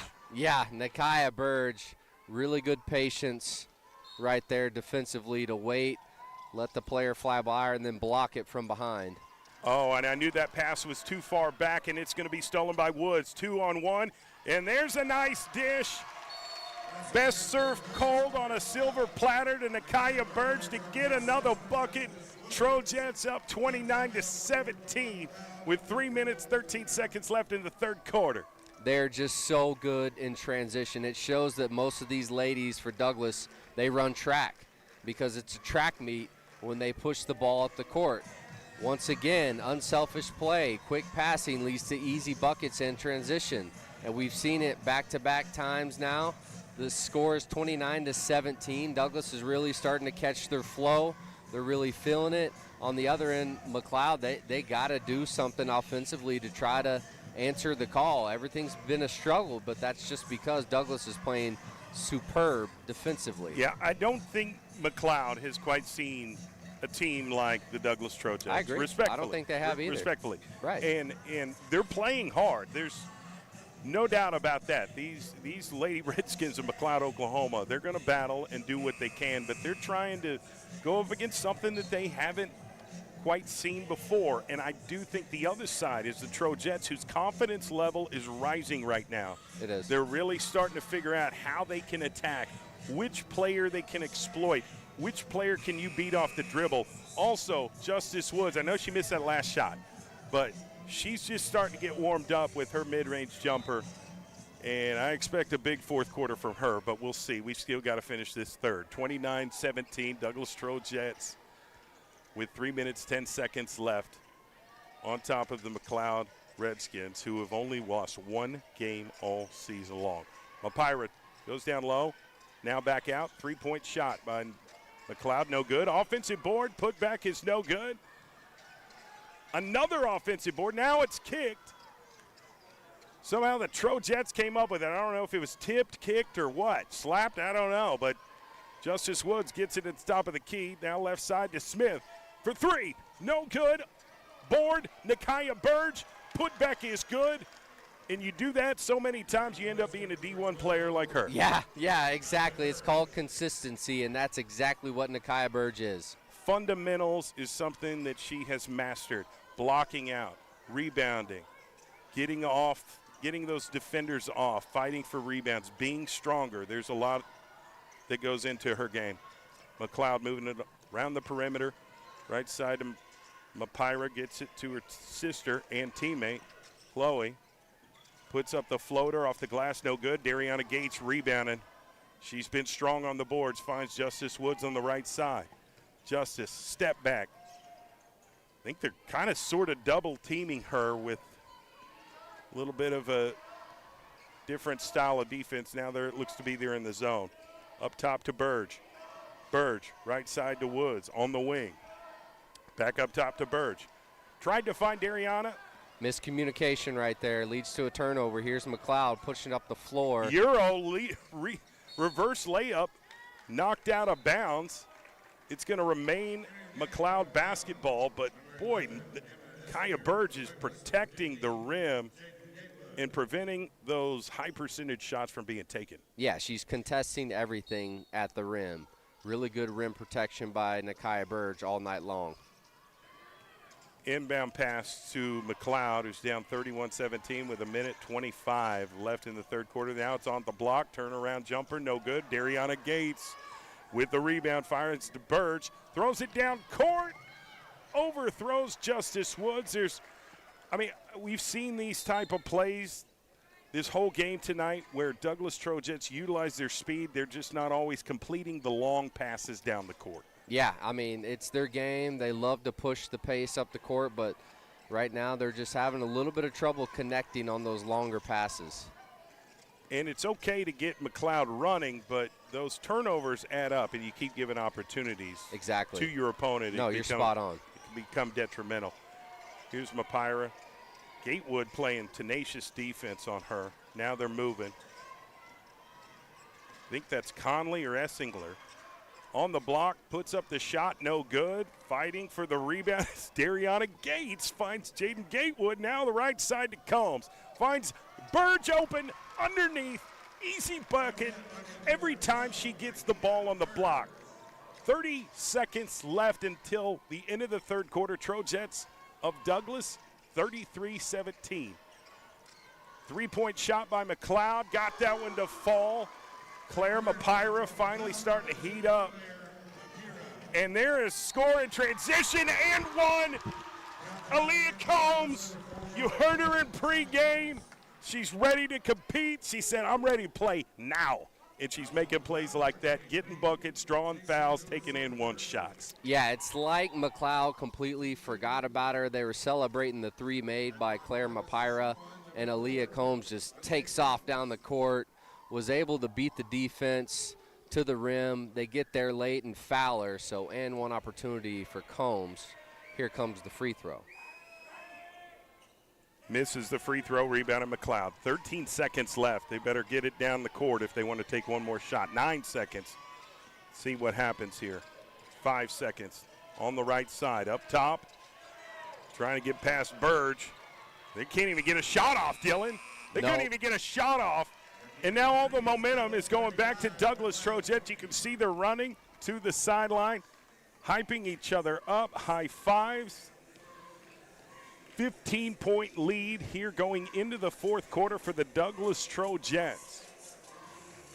Yeah, Douglas is a big third quarter team. We've seen this all season long. It may be a little close going into halftime, but Coach Woods does a great job at getting her young ladies to focus on the goal at hand, answer the call in the third, and more times than not, they take over in the third, and now the score is 35-20. It was really all Douglas other than a few three-pointers by McLeod, which Douglas is going to live with that. They're going to live with them jacking up threes from deep because they know those are lower percentage shots. They are cutting off the driving lanes to the rim. They're not giving them any easy buckets, really. They have restricted access to the paint, and that's where McLeod tends to thrive. So you take away that kind of advantage and that type of access to the rim, it's going to make it tougher, and that's been the difference here on this game. But, wow. And it doesn't seem like this Douglas Trojet team is going to be tired down anytime soon. They love to run. You also heard Coach Woods talk about that. That plays right into their hand. They want to wear down defenses. And so far, so good for the Trojets. They just got to play one more quarter and then stamp their ticket to the state tournament. Here comes McLeod, left side. Great dribbling ability by, I think that's Essingler. He's the leading scorer for McLeod. Now up top. Hands it right off to Claire Mapira. Claire to Essinger. Now right side to Conley. Conley trying to get past Nakia Burge. Easier said than done. Loses her dribble. Has to hand it off to Nemisek. Now left side of the court trying to find an open shooter. Here comes Nemisek. Puts up the shot. No good. Rebounded Douglas. Yep. Now it's off to the races. Finds Combs on the left side. Loses control. Stolen by Mapira. They're going to throw it. It's stolen back by Burge. Left side to Woods. There's a dish. Bang. Thank you very much. Easy bucket, Nakia, to go up 17 points, 37-20 with under 7 minutes left in the fourth quarter. Nice little give and go by Justice Woods and Nakia right there on that fast break. McLeod gets the ball on the block, takes that high percentage shot, but it's defended well. They miss it. They fire Justice Woods in transition. Fast break, layup off the glass, no good. Somehow comes up with it, gives it to Aaliyah Combs. Can't get it to go. Another offensive board. Putback is good that time. That's number 5. Ariana Ingman gets on the board for the first time tonight for the Trojets. Way to go, Ari, on the bucket. And they get another steal. The Trojets come down the floor, and somehow McLeod gets it back. So quick little possession change by both teams. 3-point shot by McLeod. Rebounded to Kaya Burge. Hands it off to her teammate Justice Woods, who gives it to Jaden Gatewood. Gatewood, one of the more underrated players on this team. She does a great job communicating.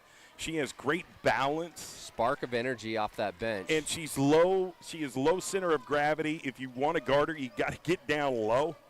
Here's Justice Woods for 3, no good. Fighting for the board. Who did it touch last? It's off the fingertips of Ari. And it's going to be McLeod basketball. Yeah, McLeod, they got a tall mountain to climb if they want to try to come back in this game. They don't have a lot of time. 5:41 left in the ball game. They're down by 19, and Douglas is playing an all-time game defensively.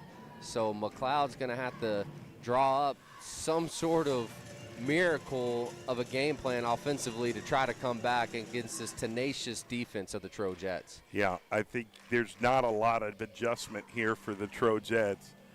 You just got to keep doing what you're doing and continue to execute. What do you think the message is by Coach Woods? Is it that? Stay locked in.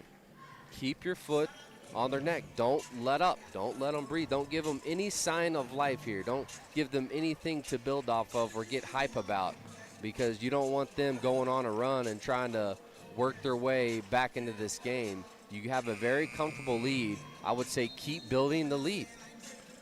Take all the life out of them that they got left. Yeah, and at this point, I mean, there's still quite a few minutes left in the fourth quarter, but you got to figure out a way to close. And that's something that Douglas has been able to do for the most part of this year. But they have played some really, really good teams. And I think that they've learned a lot of different lessons from their experience through that.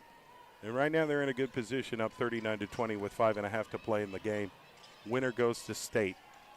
Tried to find a teammate, and it's stolen by Justice Woods, who's weaving in and out, and she's going off the layup and can't get it to fall, but rebound Chloe Smith puts it up, no good. Finally rebounded by McLeod, who has an open player down the court to get the easy bucket. I think that was number 23, Tacey Lewis, beat the whole defense of Douglas down the floor for the easy layup in transition. Yeah, you can't let those add up too much here in the fourth quarter. Ball gets knocked out of bounds. It'll remain Douglas Trojet basketball. They're up 39-22. Leah Combs right there at half court. Right side to Woods on the wing. That's her spot. We've seen her make a lot of shots in that spot. Every time she gets there, it becomes dangerous to me. Here's Combs on the left side wing. Now moves up top. Top of the key, but right there at the logo, center court. Goes right to Woods. Essingler with 2 fouls, steps up. Woods beats her off a dribble, layup, left hand, no good, but Dariana knocks it down to get to 41. Yep, great job by Dariana, just following her teammate's missed shot and putting it right back in the hoop for 2. McLeod, left side on the perimeter, thinking about taking a 3, but then they find a teammate underneath, and they're going to call a foul on Gatewood. I think Gatewood jumped early and got caught in the air. Yep, she did. Clear foul there by Gatewood. It was 23 Tacey Lewis who took the foul. It'll be a foul on the floor, so McLeod will inbound it underneath their own goal. Need a good inbound play here. Try to get an open shooter, which has been difficult against Douglas. Ace Ingman is in the game for the Trojets. Gates with the rebound, firing it over the right side. Euro, Chloe Smith off the glass, no good. Burge with the rebound and put back, it is good. That's up what Nakia 19. does. Actually, I'm sorry, 21. Missed shot again. Douglas Trojets get the ball back. Nakia Burge on the wing. Now up top to Leah Combs. Combs taking her sweet time. If McLeod's not coming up to guard you, why would you do anything? Yeah, they're in no rush to You're take up a 21 shot. points. And it's the last season with no shot clock, so they can take all the time they want. Oh, here's a great opportunity. Ingman gets the rebound. Another offensive board. She's going up again. Another offensive board. Can't get it to go. Now Gates gets it. How many offensive rebounds did you just count there? 3. I counted 3. And that's from Ace Ingman, who's got 3 or 4 of them. I think Gates caught the 4th. Yep, she did, but ends up being a foul against Douglas, so the Lady Redskins will get the ball back. It's 43-22. Douglas is up with only 3 minutes and 31 seconds in the ball game. It feels like McLeod has got to live and die by the 3 now. Trojets have never lost the lead in this game. They've been dominant from jump. McLeod on the right side. Penetrates, now catch back out, now goes back inside, has to throw it to the other side in the corner, no good. Up top to the wing, now right side to the other wing, Essingler. They had a really good really good second quarter, but it's cooled off since then. Ball gets out of bounds. It's going to remain McLeod basketball. Yeah, but I think they call a foul on Dariana Gates. Essingler was able to draw that foul on her drive. Chloe Mapira is going to hit her teammate, Nemesis. Oh, Creighton Conley, my apologies. Chloe Smith, right side to Combs. Gets across half court. Right there on the sideline. Now in the middle of the logo, up 43-24, 2:50 left in the game. Nakia Burge on the right side, off a screen from Gates. Now give and go to Gates, but gets tipped out of bounds. It'll be McLeod basketball. Gates says, that's on me, that's okay. What can I do from this point on to control this game and make an impact? She knows she's going to lock in on defense. She's a high-level defender. High post to McLeod, drives, trying to get past Burge. It's a chore. Really good backdoor cut, but nobody's taking a shot. You're in the paint.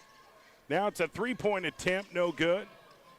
And fighting for the rebound is Engman, but McLeod comes up with it, and Mapira gets it left hand off the glass. That's a bucket that they've needed for quite some time to get to that 26-point mark. Now Douglas is trying to fight through this press defense, gets knocked out of bounds. They're going to call a foul on McLeod. Yep, McLeod was going for the steal, which they have to. They have to play aggressively when they're down by this much this late in the game. So understandable situation for McLeod to foul. You, at this point, anticipate anything. They're going to scratch and claw their way out of this if they can. I just don't know if there's enough time for McLeod. Trojets up 43-26. Camille Mason's in the game for Ace Ingman. Coach Woods coaching her up, giving her instructions. Leah Combs communicating over here in the corner as well. And if you're up by 20, well, it's not quite by 20 anymore, but turnover. McLeod gets it back. Left hand off the glass, no good, but they're going to be a foul call. Is that going to be on Justice? No. Yeah, it looked like Justice came over trying to I think they're going to call shot. it on Camille. Was she down there? Yeah, she Camille was down Mason? there. Okay, the referee signaled 23. Okay, so Camille Mason draws a foul. It must have been a clean block by Justice, but there was a foul by Camille Mason. So Minute free throws 44 for left in this McLeod. game. They knocked down the first free throw to make it 43-27. Like Swick just mentioned, only a minute 44 left in the basketball game. Gotta make Every sure that shot counts for McLeod. You really need this second free throw. You're going to try to work your way back in the game with little time to do it. Second free throw is good. She knocks down both. Dariana Gates inbounds it to Justice Woods, fighting through the press. Now left side, gets across half court. Minute 40 left. Up 16. Justice Woods weaving in and out and finds Camille Mason wide open. Somehow doesn't come up with it. Nakia Burge gets it back, fires it over to Dariana Gates off the glass, no good. Gets the offensive board. Going to restart the half court set again. Gives it back to Camille. Up top to Burge. Now right side to Combs. Combs to Burge. Up top to Justice. They're just wasting time right now. Yeah, it's bad that they miss those close looks, but it's good that they're running the clock. And, yep, Gates gets it in the corner, back up top. Now up top to Woods. 15-point lead by the Douglas Trojets. Under a minute left. 50 seconds away from stamping their ticket to a state tournament. Gates in the paint. Up top to Woods. And I think this McLeod team understands the writing on the wall right now. Yeah, I think Woods. You're right, Swick. You're exactly right. They're not even trying to foul. I think they're just saying we're going to accept a loss and move on to play Elgin tomorrow. That's right. Wow. I am impressed with this Douglas Trojet basketball team to inflict your will and come up to Ada, come up down to Ada, Oklahoma, and say, we're here to do one job. It's a one-and-done trip to Ada for us. These Douglas Trojets are going to the state tournament. They've just won the area tournament championship, 43-28. They have done what they've set out to do, and that is to get back into the big dance and right that wrong from last year. They got all the way to the state championship game and lost by one possession, and it's been on their mind ever since. We've got to get back there. We've got to get to the OG&E Coliseum, and they have done just that. They are area champions 2026. They will be participating, competing in the state tournament next week. What a game by the Trojets. They came out, they answered the call in the second half. They locked into their fundamentals, defense and offense in transition. One step closer to the ultimate goal. Now all they have left is 3 games. 3 games to get a gold ball. 3 games to put a ring on your finger. 3 games to be immortalized in Douglas girls basketball history. 3 more to go for the Trojets. Congrats on the win tonight, but now it's on to OG&E Coliseum next week. 3rd year in a row that the Trojets have won the area tournament championship and have gotten into the state tournament. Congratulations to this team. They've put in a lot of work. Coach Letitia Woods, assistant coach is Coach Smith, and you've got Kendra Gillespie as well. And I've just been really impressed with this team. And there are other assistant coaches as well, and we appreciate their help. And I know they are ecstatic because they put in all kinds of work. So we can always talk about that. I think we'll probably get a couple Douglas Trojet basketball players up here for a halftime interview and get their thoughts and feelings on their accomplishment today. But the work is far from over. Like you said, you got to win 3 more to put that ring on your finger. And we've got another game we got to call here at Yes, Kerr we do. Activities Yes, Center. indeed we do. Another area tournament championship, this time between the Douglas Trojans and the Blanchard Lions. Class 4A, same situation. A ticket to the state tournament is on the line. 2 really good coaches. Stephen Alexander is a 2-time state champion head coach. And then you've got Jeff Word, who's has over 300 wins as head coach of the Blanchard Lions. He has been in the state tournament before. He's trying to guide this team back. But something's got to give because nobody can win. Nobody both can win tonight. You got to earn Only it. one. You got to earn it. And the loser will have an opportunity tomorrow. But we'll get there. We'll talk about it. All of that is to come. Coming up next, we're going to take a short break, come back with some player interviews. We'll hear from Coach Alexander, understand the mindset of this Douglas Trojan basketball team and what they've got to do to come away with a victory here tonight, just like the Douglas Trojets. Stick with us.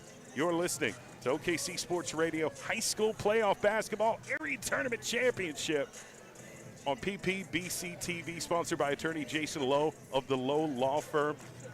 And OKC Sports Radio 105.3. I'm Jay Swick. That's Dylan Tribble. We'll be right back with tip-off and more player interviews, more pregame show coming up next here live from East Central University.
championship for a reason.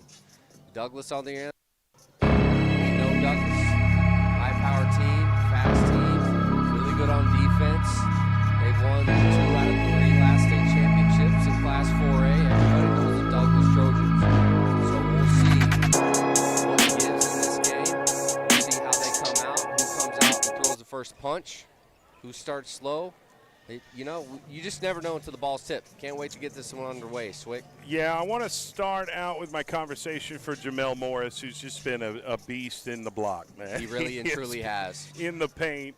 He's a menace. He is. He is such a hard-working young man, versatile. A lot to like about Jamel Morris in his senior year. Caught up with him before the game. Jamel Morris. Jamel, what a year you've had, young man. Yes, you have evolved even more. You've exceeded my expectations. I think a lot of people have had expectations of you, and you've flown past it, man. You are one of the toughest, hardest playing players in the state. You rebound, you're aggressive, you're fearless. Talk about this past season, and what were the biggest changes for you as a basketball player? The biggest change for me was coming over and playing a bigger class basketball, and coming over playing with new teammates, people I've never played with before, and a coach I used to play with before, but stuff changed. But coming over here, it's been great, and we just gonna keep getting 1% and get that go ball. I just want to ask you just your thought process and what goes through your mind when you're out on the court, because me and Dylan are up there broadcasting it play-by-play. And if you shoot a shot, you're going after it, whether it's a make or a miss, your rebounding ability, your rim protection, but you also have the versatility to bring up the ball and play on the perimeter. Is that the kind of basketball player that you've aspired to be? Is kind of an all-around threat, positionless type of player? Yeah, growing up, I've always been an all-around player, always wanted to do the little things. And when I got here, one thing that stood out to Coach Steve that he said to me was, every game you go out there and play, always play it like it's your last game on the court. And every time I go on the court, that's all I think about is playing it like it's my last game on the floor. Well, we've also seen your little brother get some burn this year, too. What's it like to play alongside him? It's a one-in-a-lifetime experience, I'm not going to lie. Like, playing with my little brother, that's a good experience. I never thought I would be playing on the same varsity basketball team as my little brother. Well, you and Zio and others have just fit in so well, and your hard work is paying off. But you've got a big one tonight against the Blanchard Lions. What's the mindset going into this one? Mindset going into this game, just stay disciplined, don't foul, and just do everything we've been taught, and we good. What's this week of preparation been like for you specifically? This week of preparation for me is just, all I've been thinking about is the gold ball, really. That's all I've been thinking about. I just been coming in every single day ready to work and getting 1% every single day. Jamel Morris, senior, good luck tonight. We look forward to talking soon. Yes, sir. Thank you.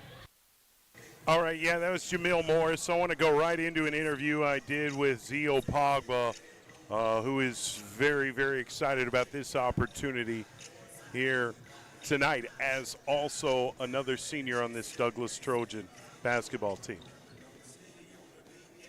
/forward/ whatever you want him to be on the floor. Zio Pogba is with us. Zio, big game tonight. You've been preparing all week for the area tournament championship against Blanchard.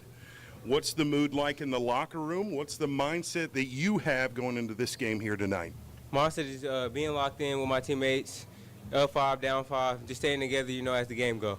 This is a situation you've been in before, but you haven't quite got over the hump. Now you're here again, and you worked all that way from the bottom to the top. Does that change your mentality? How do you kind of feel going into this game, getting another opportunity to get into the state tournament?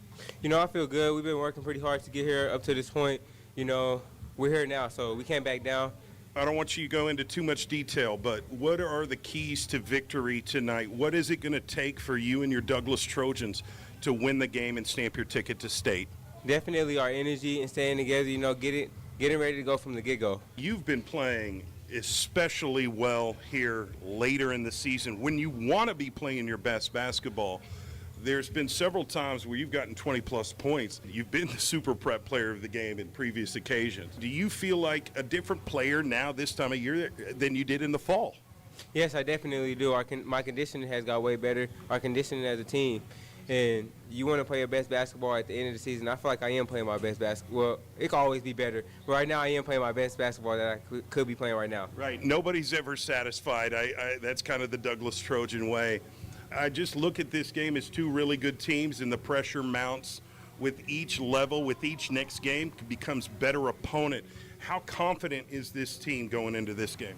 Very confident. You know, we work pretty hard, day in, 6 a.m.s, after school practices. You know, this team is really dedicated to winning, and we're going to show it. Talk to me about press defense. I think that's really an area that really sets your team apart, or rest from the Class 4A teams, is the way you can play in transition, but it starts with creating turnovers from high-pressure on-ball defense. Do you feel like that is your strong suit, and has that improved over this season?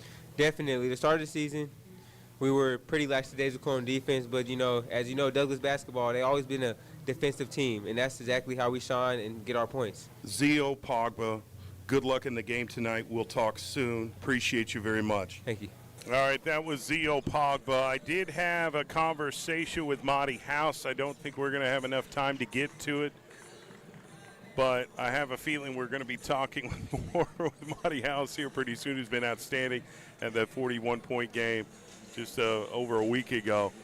But I did talk with the general of the Douglas Trojans basketball team, Coach Steven Alexander. He's been here before. He's very familiar with this type of stage and what it takes to overcome. But this is going to be a really interesting matchup between Blanchard, who is a very good basketball team. I want to give them a lot of credit because they deserve it. But here is my conversation with head coach Steven Alexander before the game.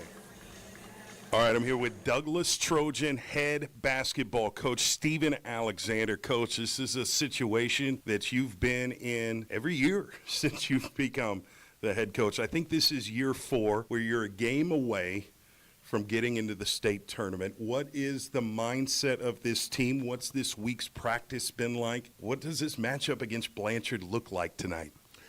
First off, Blanchard is a very good team, well-disciplined team. Got a few guys that can really shoot the ball from the outside. Got a couple of guys that are very aggressive to the basket. But our main goal is around this time of year to be playing our best basketball, our style. And I think our kids have had a great week of preparation. I'm watching us really grind and get better, and this has been a great week of practice for us. And any time a coach has a great week of practice, he's very eager to get out and see it on the floor, so I'm very eager to get out and get busy. You know, I've talked to you over the years in games of this magnitude. This is something that's become a normal type thing in March where you're playing big basketball games. Also talked to your dad the other day about it, and I asked him just what he thinks going forward. He said, well, it's not about anybody else. It's about us. Can you elaborate that, and what is it going to take for your Douglas Trojans to win tonight and stamp your ticket to state? Well, it's going to take some perseverance. You know, we've been in a lot of situations. I've taken these kids down the highway, put them in a lot of different circumstances to kind of prepare for this moment. And I think that our preparation has been great. And just to piggyback off what Pop said, yeah, man, it's about us being our best version of ourselves around this time of year. And that's always my main goal. And I think that right now we are playing our best basketball that I've seen. We've had our best practices that I've seen. So I'm really excited to see exactly what we look like tonight. Right, and it's not been an easy year. I mean, you've went through the hills, you've been in the valleys, you've been at the top and in between everywhere. But that's by design, and that's to prepare your team for this. Do you feel like this journey throughout this year from the start to the fall to now has made your team better and prepared mentally? Absolutely. I mean, you talk about some of the losses that we've taken and some of the wins that we've figured out ways to win. I think that kind of prepares you for this time of year. I mean, we've been down 17 before and come back and won. We've been up 15 before and seen what it feels like to have a team come back on you. So, I mean, all of the way our schedule is set up is all designed for this time of year, for me and for this team, so I can learn them, they can learn me, so that way when we get in them circumstances around this time of year, we're prepared. Now, you've got to concentrate on the task at hand, but I have to ask what another state tournament appearance would mean to you as the coach in 4 years, and also this program, if that was to come to fruition? I mean, for me, it's always the next challenge, you know, and I feel like with this team, it's all about the team that I have at this moment and the memories that we've created this year to get up into this point. I've watched the maturity level of guys grow, and I'm excited to give them an opportunity to perform at that stage. I think that they've earned it, so it's my job as a coach to give them everything that they can so where they can succeed. Last question. You've been in the locker room today. You've ridden with the players to the game. It's a long drive to Ada here. Mm-hmm. What does it feel like? What are you guys discussing in that bus ride? What's the energy, the vibe in the bus, in the locker room? I can only imagine. I can only speculate, but you were there firsthand. Tell us. Yeah, that's the fun thing about, coaching these guys. And year in and year out, I mean, the culture is set for what it is here, and we have a good time. I mean, we prepare ourselves, but we make sure that the energy is very high. We try to stay loose as possible, but at the end of the day, it's all about our energy and the effort that we're willing to put in for each other, and these guys are ready to go, and I'm excited. Coach Stephen Alexander, Douglas Trojans, good luck tonight in the area championship against Blanchard. Thank you. Appreciate it, Sweet. You heard it first there. That was Coach Alexander. I think these boys are ready to play, Dylan. If you haven't, understood the energy, the mindset of this team, they're not here for fun, although it is fun to play a game, right? But it's also a work trip. They don't want to come back to Ada if they don't have to. Yeah, you're exactly right. It's a business trip. Blanchard is just somebody in their path to their ultimate goal. It's no bad blood, but Blanchard's in the way, and they would love to take care of business today and move on to the OG&E Coliseum next weekend and not have to come back to Ada. We'll see. Coach Alexander said they've had a really good week of practice, and he can't wait to see how that transforms into the game tonight. The hay's in the barn, like we once said. So it's all about execution now. The ball is going to tip, and whatever happens in between the lines, in between whistles and quarters, ultimately that's who's going to come out on top. Douglas is ready. Coach Alexander locked in as usual, two-time state championship coach. He knows what it takes. It's all about what his team can do on the court. He gave them everything he can to succeed. I think you're right, and we can talk about who's beaten who. I mean, Blanchard's beaten Tuttle twice. They've beaten Community Christian. They've beaten Elgin. They've beaten Ada before. By the way, the loser of this game here tonight plays Ada tomorrow for one last-ditch effort to get into the state tournament. And Blanchard has beaten Ada, all right? Douglas has not had to play Ada yet. And that might be a scenario where if they lose tonight, they play Ada tomorrow, or who knows, maybe. I mean, there's a thousand different scenarios. And you look at the resumes, you look at who's beat who, by how much, and where you've been and all of that, where you ranked. You know, Douglas is currently ranked as the number one team in Class 4A, but the last rankings were January 26th. A lot has changed since that then. was a long time ago. So in basketball, it's an ever-evolving thing. So we can talk about records, who we played by how much, but it's about what you can do in these next 32 minutes, right? I mean, this is what it's about, is proving that you're the better team today in this opportunity. Records, we can throw them out the window now, and I'm very much looking forward to this game here tonight. And we're going to get the starting lineups announced. And we actually already have the starting lineups. Here, Dylan, would you like to start with the Blanchard Lions? I can definitely do that for you, partner. Number 1, Press Liftolt. Number 2, Jackson Oliver. Number 3, Cole Watkins. Number 5, Emery Smalley. And number 33, Brian Russell. That is your starting lineup for the visiting Blanchard Lions in black uniforms. And the home team, the Douglas Trojans, are in the white. That's exactly right. That's exactly right. We'll have that starting lineup given to you here momentarily. We thank you for tuning in to PPBC TV Area Tournament Championship here at East Central University Kerr Activity Center, the neutral location. Winner tonight goes to the state tournament. Starting out for the Douglas Trojans, Kingston Hall, Madi House, number 3. Zio Pogba, number 5. Jamil Morris, number 13. And Chris Harris Jr., the center, number 43. By the way, King Hall was number 1. Number 1 in your hearts, number 1 on the court. That's exactly right, my friend. I'm starting to get excited. I know you're excited, but I can't imagine the excitement and the adrenaline pumping through the veins of these basketball players about to go to war here in front of us at East Central. And we've done a lot of talking. I had both coaches on my radio show this morning on the Morning Rush on OKC Sports Radio. Jeff Word, I think the world of him over there at Blanchard. He's got the entire town supporting their team. And you've got a huge gathering of Douglas Trojan faithful that have made the trip down here to support the Trojans. I hope there's enough that's watching on our live stream. But I'm very impressed with the Douglas faithful that have come to support the girls and the boys basketball team. We're about to get this underway. Talking's out the window. We're done talking. It's about execution and playing the game. And Douglas Trojans win the tip. Madi House up top. Bringing it down the floor, right down the middle of the floor, calling it out.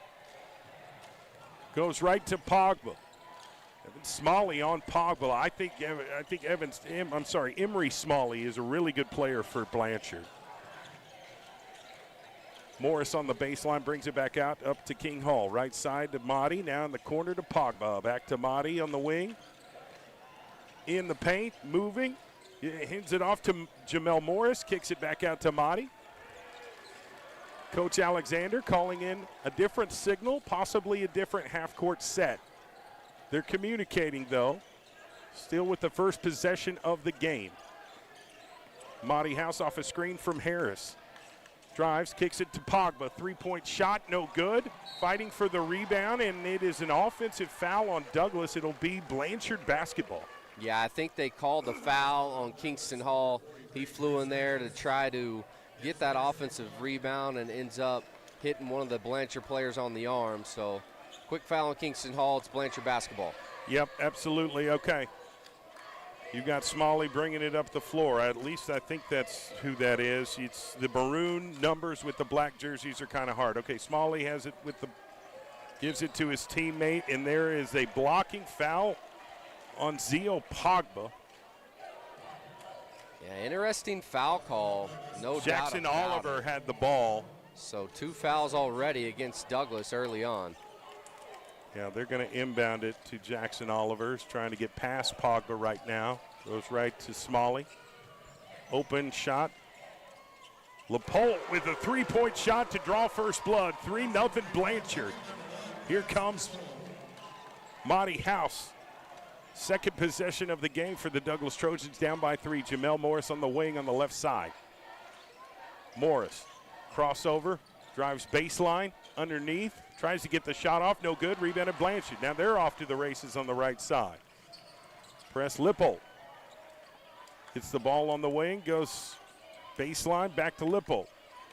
Pogba steps up to guard the defender. They find a lane. What a block by Chris Harris Jr. Offensive board, put back is up. Foul on Douglas. Blanchard will go to the line for 2. Again, Dylan, I'm having trouble seeing the numbers of the Blanchard players. It's the black jerseys, dark maroon numbers, so I'm going to have to get my glasses out like an old man. Yeah, no doubt about it. Good block initially by Big Chris, but then it's his second chance opportunity from the offensive rebound that leads to the foul and the free throws. Blanchard knocks down the first free throw. That's number 3 at the free throw line. Cole Watkins, the senior. It's a senior-led Blanchard team. There are a lot of seniors with experience, and a lot of these guys have been in the state tournament before. 5-0 start for the Blanchard Lions. Douglas Trojans get another attempt, down 5. Madi House, top of the key, right there at this logo. Goes right to Trevor Snell, who's in the game, the junior guard. Finds Jamel Morris, kicks it back out to Motti for three. No good. Fighting for the rebound, it's Blanchard. Fires it over on the right side. Tried to get past Motti off the dribble, failed. Goes up top to Watkins. Watkins past King Hall. Dishes underneath, off the glass. It's a bucket who beat Jamel Morris. It's 7-0 Blanchard here in the first quarter. Yeah, Blanchard's coming out strong, throwing the first punch. We'll see what Douglas can do to try to answer the call now. Right side to Pogba. Fakes right, goes left to Motti, back to Pogba. Now in the corner to Snell, back to Pogba. Left side Motti, back to Pogba on the wing. Now Motti gets it. High post, back to Motti. Left side in the corner, great ball distribution. Finds Jamel on the block, off the glass, no good. Rebounded Blanchard. Now they're going to fire it off on the left side to slow it down. No, I thought he almost, Yeah, he almost traveled. I thought he crossed half court, but I got my lines mixed up. Here's Emery Smalley, who's going to be at the high post, kicks it out to Jackson Oliver. Oliver drives, makes a last-ditch pass and completes it. Throws cross court to Smalley. Shot is good, knocks that down. That's a 10-0 start to the game by Blanchard, and they're feeling it. Yeah, Blanchard is fired up. They are knocking down every single shot, it feels like. They're playing with all types of confidence. Douglas got punched in the mouth, and it's all about how you respond. They got hit with adversity really early on in the game, but they've been battle tested, so this is nothing new. And the good thing is there's tons of basketball left in this game. So we'll see how they answer the call. Coach Steve could feel the momentum, called a quick timeout. We'll see how they respond. Yeah, and typically the Douglas Trojans respond accordingly. One of the things that we have seen with senior-led teams like Blanchard, they tend to be very fundamentally sound. And the fact that these guys have won 20-plus games this year, you look at years past where they've gotten in the state tournament. Coach Jeff Ward has over 300 victories as a head coach at that program.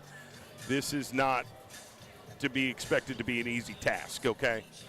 You look at some of the games that they played earlier on in the postseason, it only gets tougher, and eventually you battle adversity. Did we anticipate to battle adversity this early in the game? But expect the unexpected. If you tuned in the pregame show, that was a big theme of our conversation. So Blanchard's up 10-0, 4:34 left in the first quarter. Buckle up, ladies and gentlemen. This is getting interesting. Xavion Bates is in the game. Along with Trevor Snell, so small ball for Coach Steve and Douglas. And they're going more of a speed route here with this lineup. A lot of fast players. They've taken Chris Harris Jr. out of the game. They're keeping Jamel Morris in there. Motti House is in there. King Hall is still in there. Hall to Motti. Motti drives. Jump stops. Loses control. Stolen by Blanchard. Lions have it. Emery Smalley bringing it up the floor. Hands it off to Watkins. Jackson Oliver with the basketball in front of Trevor Snell. Snell steps up to guard him, goes right. Xavion Bates right there in front of him. On the perimeter, tries to penetrate and does. Now kicks it out. Now up top. Emery Smalley moving, puts up the shot. Travel. First turnover by Blanchard to give the ball back to Douglas. We'll see if Douglas can try to capitalize and build off that turnover. They're just dying to get some points on the board. It's 10-0 Blanchard. They've got to get a bucket to get some rhythm and establish an offensive presence here to get something going. Morris on the block, kicks it in the corner up top to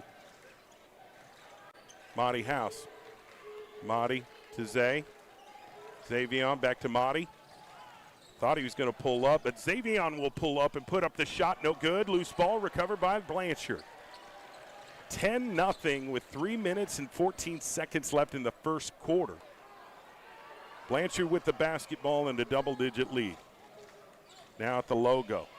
Jackson Oliver down the right side. Tried to trap him, double team. They got out of it. Seems like they're playing stall ball here. Dylan, is this? Yeah, it's a little early for that. I think they're just taking their time to try to get the best shot possible. See if they can find a lane to the goal to take a high percentage shot, and they find a wide open guy underneath. Douglas went for the trap, and they left a guy open on the backside. Ryan Rogers with the bucket for Blanchard to go up 12-0. Coach Word has talked about him being their sixth man of this team, and they're confident in him. Douglas with the ball. Left side to Xavion. Xavion right side to Monty House. Drives. Euro off the glass. No good. Mel with the rebound. Puts it up. He gets fouled. Hit in the face foul. Yeah, he got hit hard. He'll go to the line for two. Maybe this can break the scoring drought for this Douglas Trojan basketball team. Yeah, it's something is off offensively for Douglas. I think the fact that Blanchard is able to get back and just sit in that zone defense, and they're daring Douglas to kill him with the threes, and Douglas's shots just aren't falling. Jamel Morris misses the first free throw. Got to settle in. Yeah, they got to settle down, settle in, get some good looks, penetrate that zone that Blanchard's just sitting back in. Here's Jamel again, gets the first point for the Trojans, and the Trojans are going to start their press defense. This tends to be really, really beneficial to them. They do a good job of creating turnovers. Almost created actually did. Got in the way, and a Blanchard player stepped out of bounds. It'll give the ball back to Douglas. Yep, Xavion Bates is the one that jumped in that passing lane to create that turnover. Kingston Hall's going to inbound it to Xavion Bates, commuting through his teammates. Down by 11 with under 2 minutes left in the first quarter. Credit Blanchard for their defense here in the first quarter. I have been impressed with them. Jamel Morris trying to work his way in. Kicks it up. Kingston Hall for three. No good. Rebounded Blanchard. They're pushing it up the floor. 2 on 3, and they find a way to the bucket.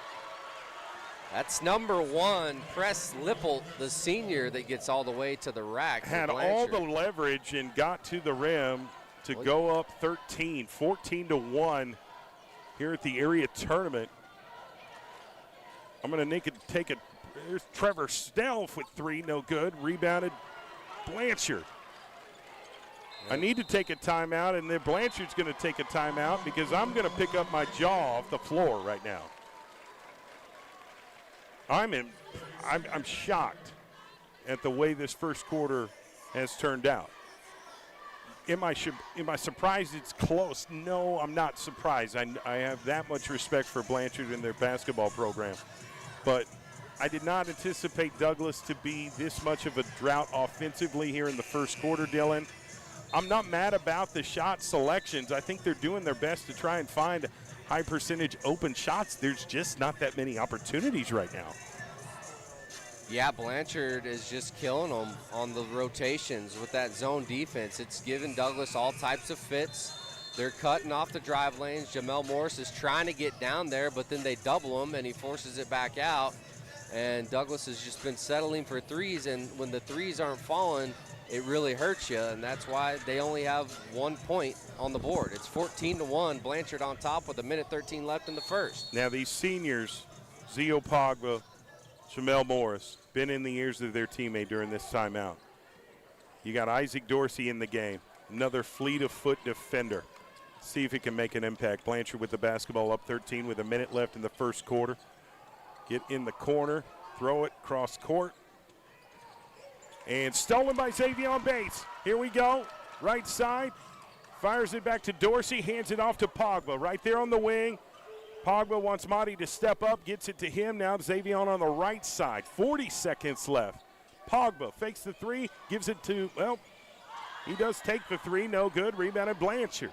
He's pushing it up the floor. Jackson Oliver dishes to his teammate in the paint. Right hand off the glass. 16-1 start here for the Blanchard Lions. 20 seconds left. Douglas is going to try and get the last shot and not give any opportunity to Blanchard to score any more points in the first quarter. Monty House for three. No good. Fighting for the rebound, it's Blanchard. They got 4 seconds to get a shot off. In the corner, three-point shot, Lippold. Got it! Oh, my goodness. Blanchard, it just feels like the rim is huge and all the shots are falling in.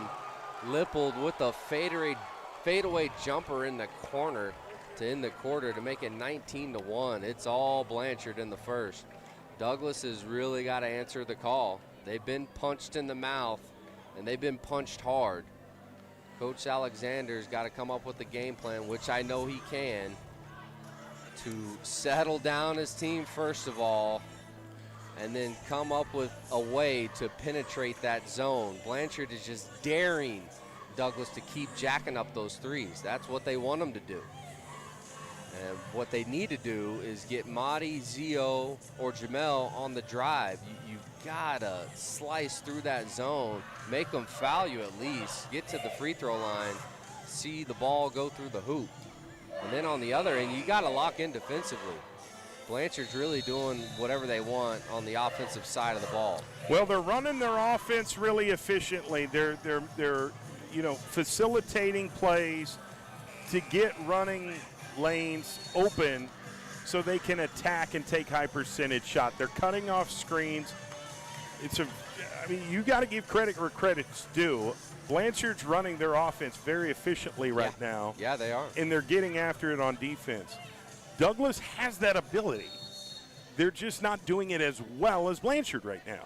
Now, that could change, and I anticipate something to happen to get momentum back, and you can tell that there's a Douglas, and he stepped out of bounds, right? He's pointing that side, so I don't know what's happening if there's a defensive foul on the off the ball. There is going to be a foul against Blanchard. Zio Pogba was fouled. Foul on the floor. I was afraid he was stepping out of bounds there. He was close. He was you toeing can the tell line. There's sense of urgency now with this Douglas Trojan team. They're waking up. They're going to fire it to Pogba. Drives, attacks, puts up the shot, got it to go. That's what you got to do. You got to penetrate the zone and get to the rim. Zio Pogba with the 2. Now they're going to play relentless defense. You can tell they're going to speed it up, and you got that's backcourt. That is backcourt.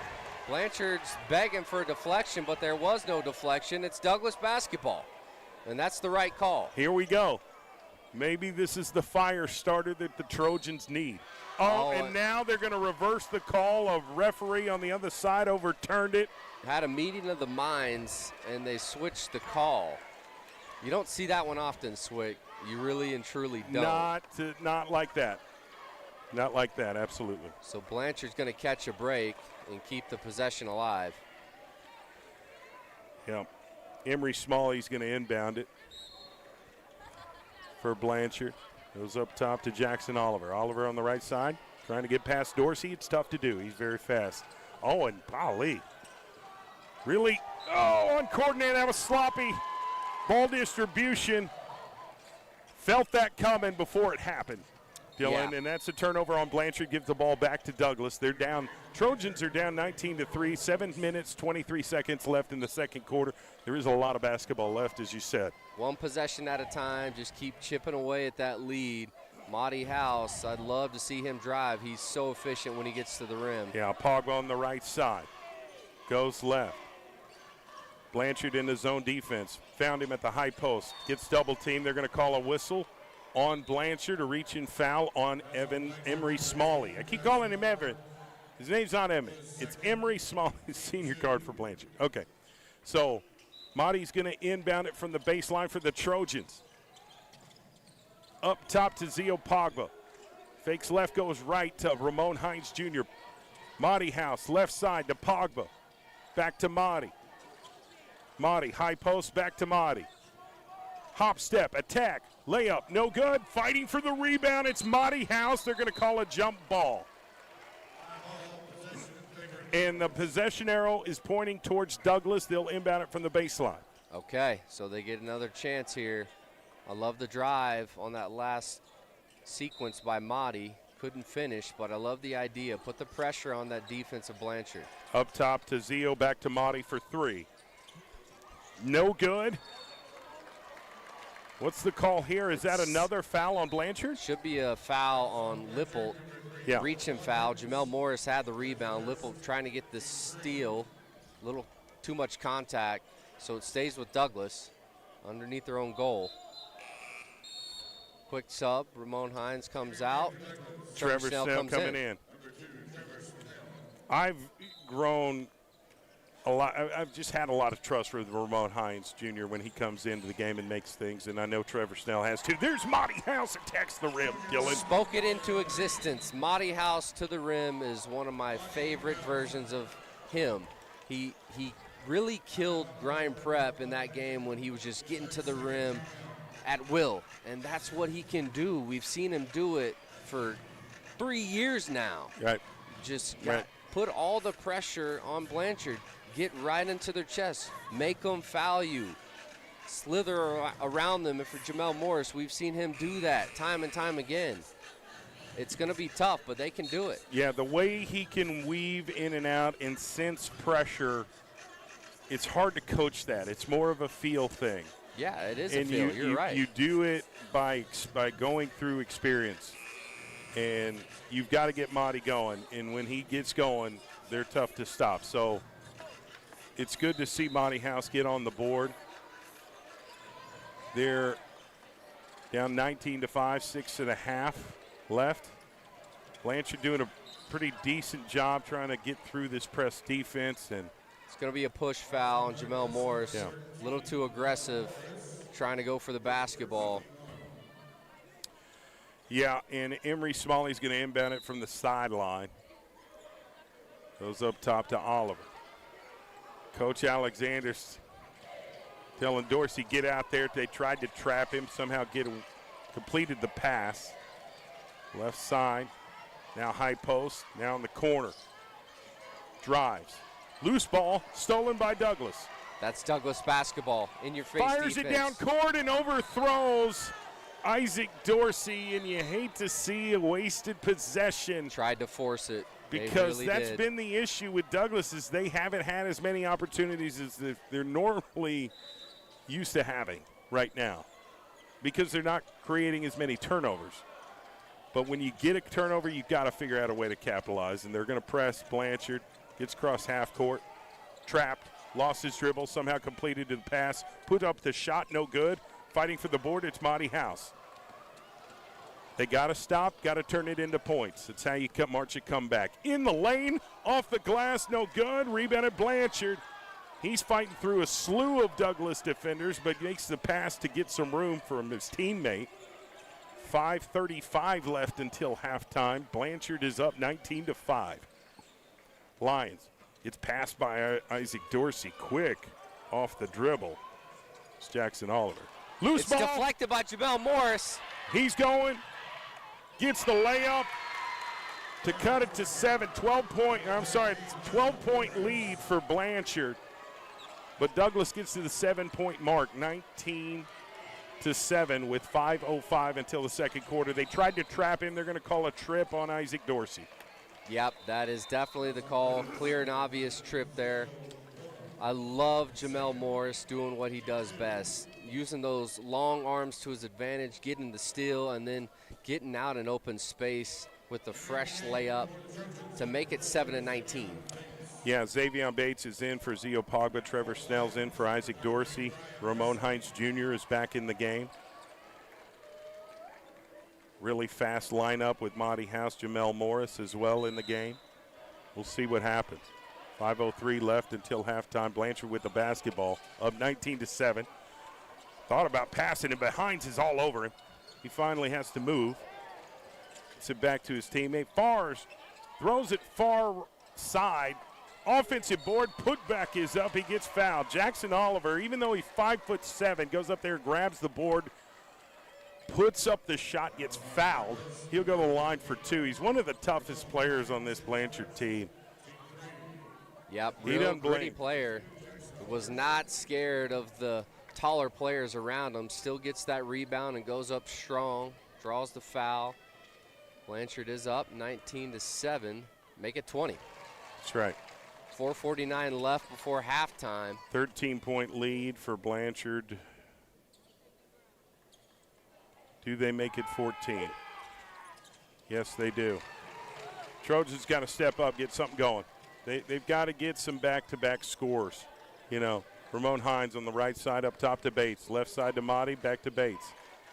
Listening to Coach Alexander. Calls out the play, back to Motti in the corner to Snell. Moving around the perimeter. Blanchard's running the 2-3-2 zone. Jamel Morris on the block, kicks it back to up top now in the corner to Snell. Hines gets it, right side to Bates, back to Snell. Trevor back up top to Monty for three. Got it! It was a shooter's roll, but that was a big one to get to the 10-point mark for the Douglas Trojans, down by 11 now. It's back on defense. Here comes Blanchard. Left side, attacks the rim, no good. Rebounded Monty House. Did a great job of defending and not fouling and getting the rebound. Fires on the right side to Trevor Snell. In the paint, dishes to Jamel, puts up the shot, gets fouled. He'll go to the line for two. Yeah, I love that. They push the pace. They don't give Blanchard time to set up their defense. They penetrate, and Jamel Morris, he is just a menace down there in the painted area, draws the foul. 2 big-time free throws for Jamel to try to chip away at this 11-point Blanchard lead. In and out on the first. 3:54 left before halftime. Blanchard, you mentioned chipping away. You've got to take care of these free throws. I mean, the way this game is going. Yeah, you're right. Just the writing on the wall. My gut instinct says it's going to be a close one down the stretch. Who can play the best at the end? Gets the bucket, down by 10. They're back on press defense. Here comes Blanchard, left side. Gets trapped. Traps Smalley. Gets it to his teammate. Stolen. Oh, almost stolen. Loose ball. It is stolen. Another loose ball. Oh, my goodness. What a sequence where just like every team is just slapping the ball back to each other. Blanchard thought about the three. Now they get it in the corner. Drives baseline. They're going to call a foul on Monty House. Yeah, and I think it's going to be on the floor, though, right? It should, but are they in the bonus? That might be true. I think they are. Chris Harris Jr. is coming into the game. They are going to be put in the bonus, so that's going to be free throws for Blanchard. Scratch that. Never mind. It's going to be foul on the floor. Okay. Is what it's looking like. That's what I felt like it was going to be a foul on the floor, but I didn't know if that. I thought that was the fifth foul to put him in the bonus. I was wrong. All right. Here's Blanchard on the perimeter. Taking time off the board, for one. That's part of their strategy, is just not giving the ball back to Douglas. If Douglas doesn't have the ball, they can't score. So this is a part of their strategy right now. Yeah, but they're also trying to, and there's a foul on Ramon Hines Jr. That is a shooting foul, and that is going to put Cole Watkins at the free throw line for two. So Blanchard has a lot of height, and they're trying to utilize that height and get down into the higher percentage area, force Douglas into tough spots, and it's Hines with another foul. Free throw's no good, though. No. So still a 10-point game. Quick substitution here. Blanchard sending in Ryan Rogers, another senior. 6'3" senior for the Lions. Misses both of them, rebounded Chris Harris Jr. Great foul if the free throw shooter misses both of them. Yep, I agree. Xavier so now Bates. You got to get some more points. Keep chipping away here. Trevor Snell gets the handoff. Goes right to Mahdi. Mahdi back to Snell. Left side to Bates, but right side to Trevor. Back to Bates. On the left side of the court, Blanchard's really positioning themselves well on one side or the other. Mahdi House for three, no good. Rebounded Blanchard. Jackson Oliver at the rebound, slowly bringing it up. 2:35 left. Blanchard's up 21-11. Hines comes up to guard. Hands off to Watkins of the Lions. Press LaPolte. They're kind of playing this little, hey, give and go stall ball style here. When you're up 10, you'd like to keep that 10-point lead going into half. Yep, they are in no rush. But can you do it for 2 minutes? Chris Harris Jr. stepping up at the top of the key. The big fella, not afraid to put some pressure on, and he does. Forces Blanchard to move the basketball, make another pass. Well, Watkins gets it back. Now to LaPolte. Snell all over it. Douglas really working hard, moving their feet. They're doing a good job good defense rotations for sure. But it kind of wears you down. That's why I'm a little bit. And they're going to call a reaching foul on Ramon Hines Jr. Yeah, frustration sets in. He just wanted to get that steal in the basketball. The stall ball game was frustrating him, and guess what? That plays right into the hands of Blanchard. That's what they wanted to happen. Got to be smarter than that. Let's see if they can knock down these free throws with 1:31 left. Misses again, and Blanchard's missed 3 in a row of free throws here. Hines coming out, Jamel Morris coming back in. Stay tuned for our halftime show, sponsored by SSM Health and Low Law Firm. Makes the second one, 22-11, 11-point lead for the Blanchard Lions. Douglas Trojans with the basketball, 1:26 left. Trevor Snell on the wing. Up top to Bates, left side to Monty House on the left side. He drives, far right side. Trevor Snell for 3. Got it! Big-time shot by the junior guard for the Douglas Trojans to get within single digits, 8-point difference now. They left Trevor Snell open, and he makes them pay with the 3 from the wing.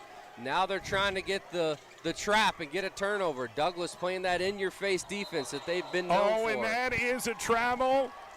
A lot of pressure applied towards Blanchard. Got him to give up the basketball. Now Douglas will get a shot to cut the deficit a little bit. It'll be Xavion Bates to try to set up the offense. He throws it over to the left wing to Mahdi. Mahdi's going to take his time. Bring it back to the top of the key. Trevor Snell to the right.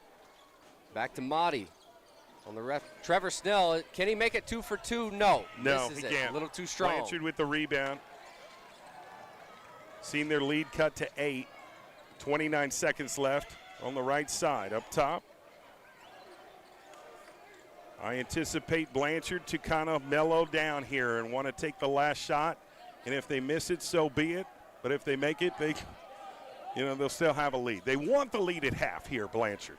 I think that would be a huge first half victory for him. But it's not about first half victory, it's second half victory. I can't believe he completed that pass.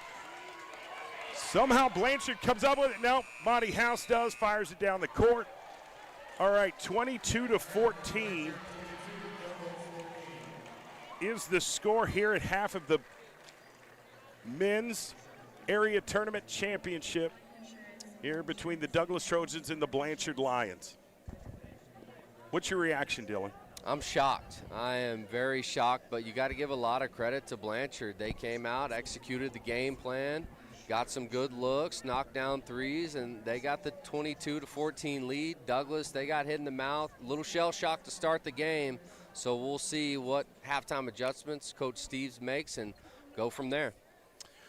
All right, we're going to stay right here, but we're going to do a little bit of a switcheroo here. So, yes, sir. No, you can keep that there. I'm going to have the girls sit down where we are so they can get the spotlight. All right, here we go. All right, sit down, ladies. Sit down.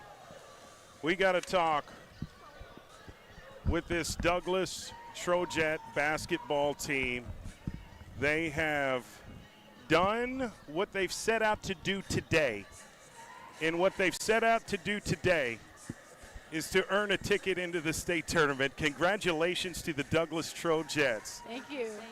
We've got Nakaya Burge, Justice Woods, Dariana Gates. We're going to give Dariana Gates here a headset here in a moment, but I want to start with you, Nakaya Burge. What a game you've had. First of all, can I say this? Did you anticipate holding McLeod to 0 points after the first quarter? No, I didn't. I mean, after the first quarter ended, we were sitting there and I looked and I was like, oh, it says 0 up there. So, no, I didn't. Now, were you aware of that at the time? Because I was up here going, this defense, they are on one today. They are a greedy group. And I just didn't know if that was a goal that you'd set out. That was a goal that I didn't know was even possible, Nakaya. I mean, I didn't notice in the moment, no. I mean, we were just kind of just going.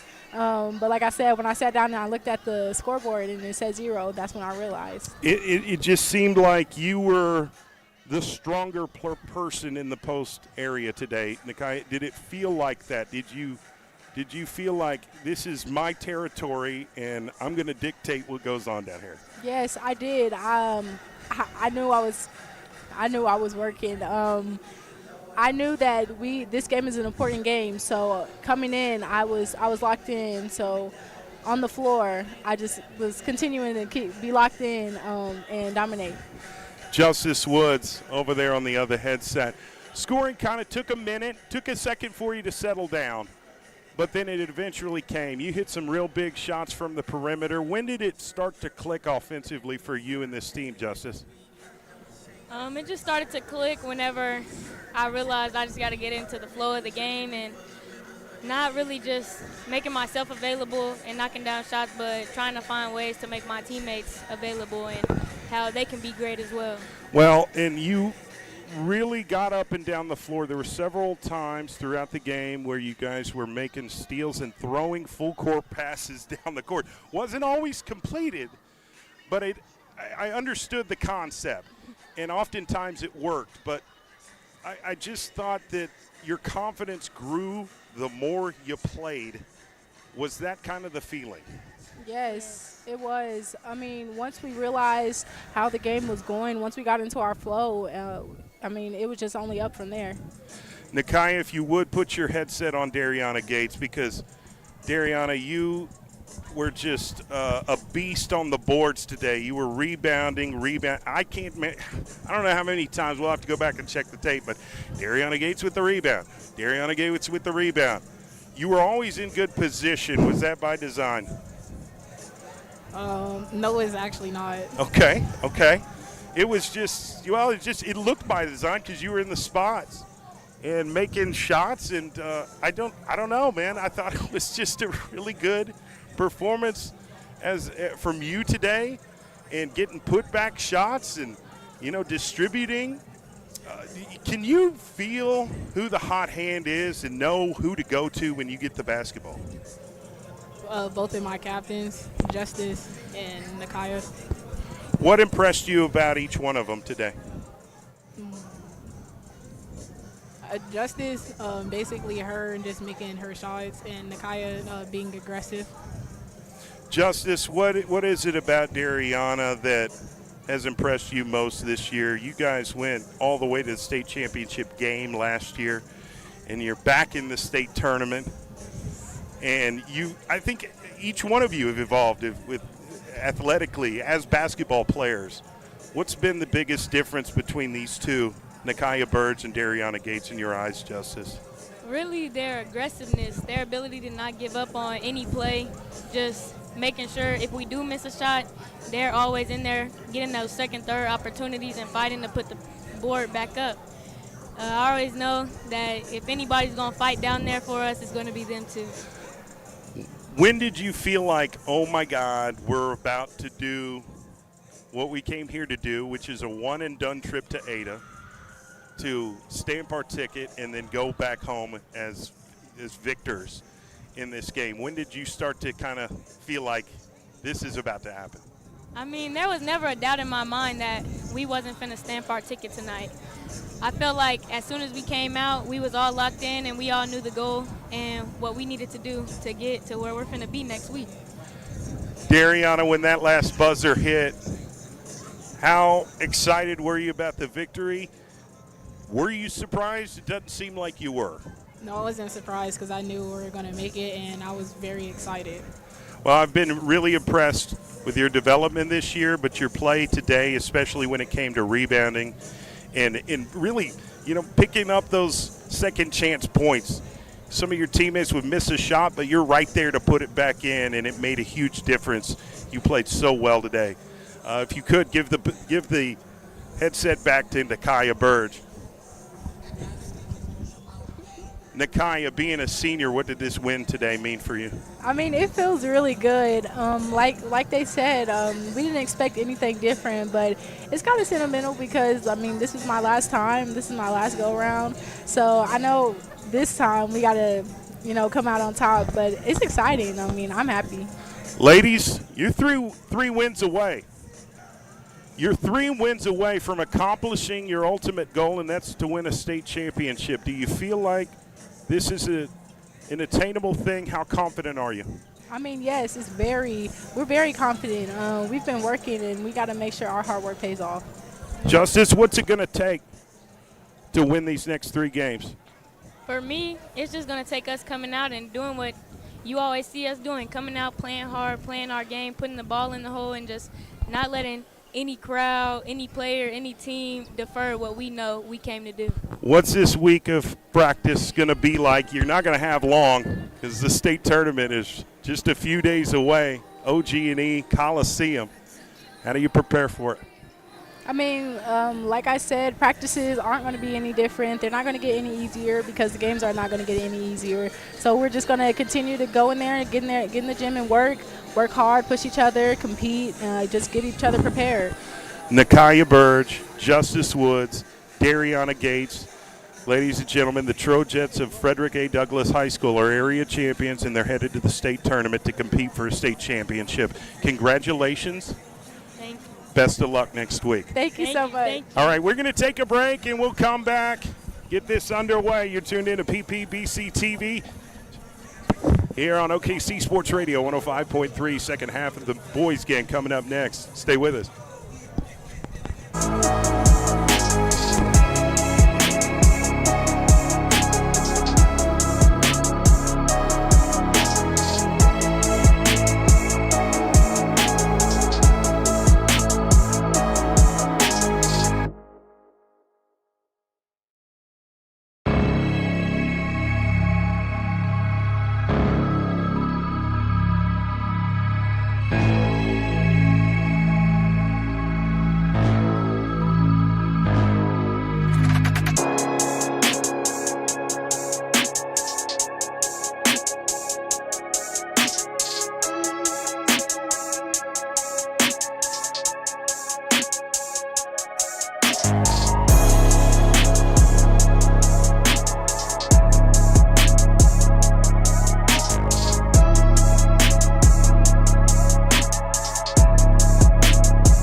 Here we go.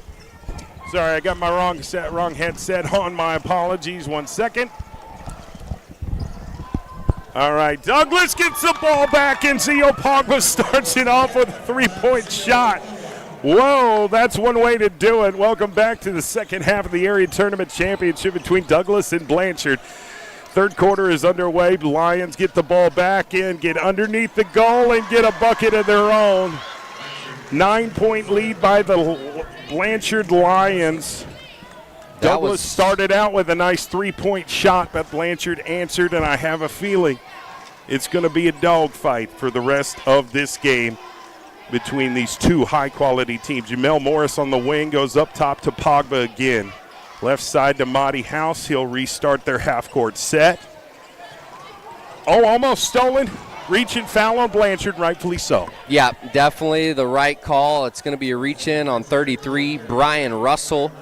6-foot senior for the Blanchard Lions. Foul on the floor, so Douglas will inbound it underneath their own goal.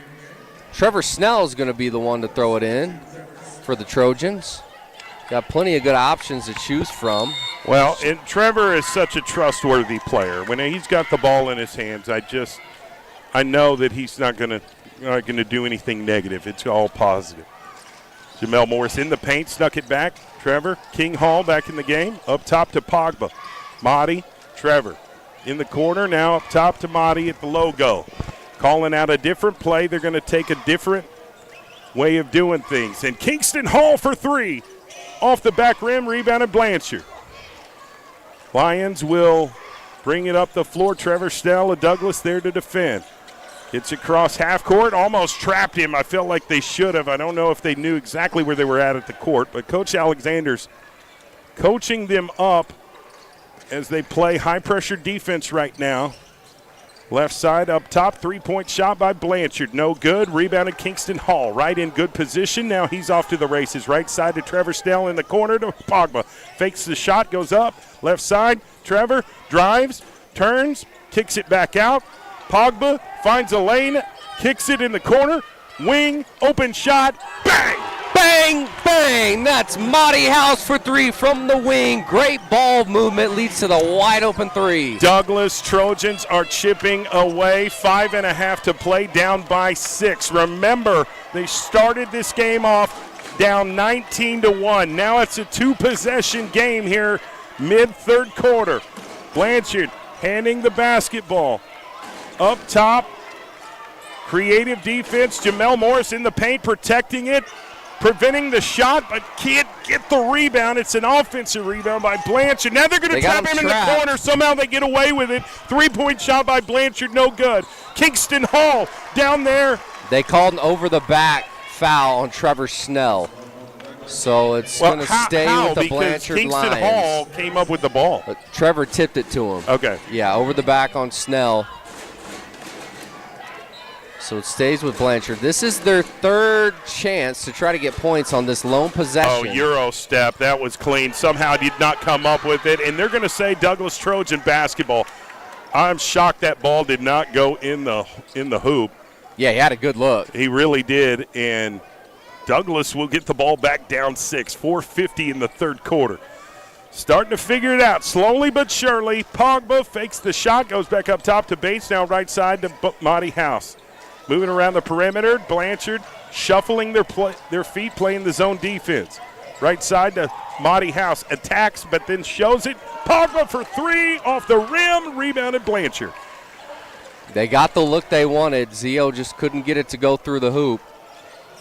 Blanchard bringing it up the floor, up 6 with the ball. 4:20 left in the third quarter, goes right. Somehow comes up with it, and there's a foul on Jamel Morris. Yep. He runs right into the back. His momentum took him too much into that offensive player. Yep, it was Jackson Oliver is the one that was fouled by Jamel Morris. Got a little sweat on the court. Don't want any slick spots. Well, the Blanchard assistant coaches are down there making sure it's a safe environment for the players. And that is the worst, to be slipping and sliding in a game like this. Yeah, you want a safe playing surface for these young athletes. You just don't want to see an ankle get twisted or something like that happening. Okay, I think Trevor Snell's coming in for Zio Pogba. Pogba's going to get a breather. So on the floor for Douglas for defense, Xavion Bates, Trevor Snell, Kingston Hall, Jamel Morris, Mahdi House. Blanchard doing a good job of distributing the basketball. Douglas is not making them easy, but there's a wide open shot in the corner, no good, and they're going to call a foul on Mahdi House. Oh, man. I guess they just, good box out by number 2 for Blanchard. Jackson Oliver boxed out Mahdi. Well, it's almost like Mahdi moved and he fell behind. I don't know. I'll have to look at the replay, but they got to wipe up that spot there too. Points are hard to come by today. They really and truly are. Low-scoring game, 26-20. Blanchard on top with the ball. Here comes Blanchard. Trevor Snell, the on-ball defender. right there in front of it. Now he gets it to his teammate, Jackson Oliver. Kingston Hall stepping up. Now Emery Smalley trying to get past Bates, which isn't an easy thing to do. Oliver dishes on the block to Blanchard inside. Loose ball. Who's coming up with it? It's Douglas. Kingston Hall saved it. I was going to say, surely they're going to call a reach in. Jamel Morris had the basketball. He was fouled multiple times. They end up giving the foul to 33, Brian Russell of Blanchard. Yeah, Jamel comes up and kind of limping. He's a tough young man, though. Jamel has a high pain tolerance. He just needs to walk around for a minute to get his bearings, and he'll be back to battle. Yep, Coach Alexander needs one of his senior leaders more than ever right now. 6-point game, to me, is 2 possessions, 2 3-pointers. Here's Trevor Snell for 3.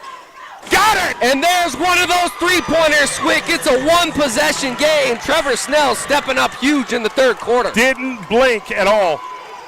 He's prepared for this. He's built for this. Here's Blanchard. That was really close. Oh, and it's stolen by Jamel Morris, 1-on-1. Stolen back by Blanchard. Wow, what a sequence. And now they've got the ball 3-on-2. Euro step, puts up the shot, no good. Loose ball. Who's coming up with it? It's Douglas. It's Kingston Hall that comes up with the basketball. He partially blocked the layup attempt.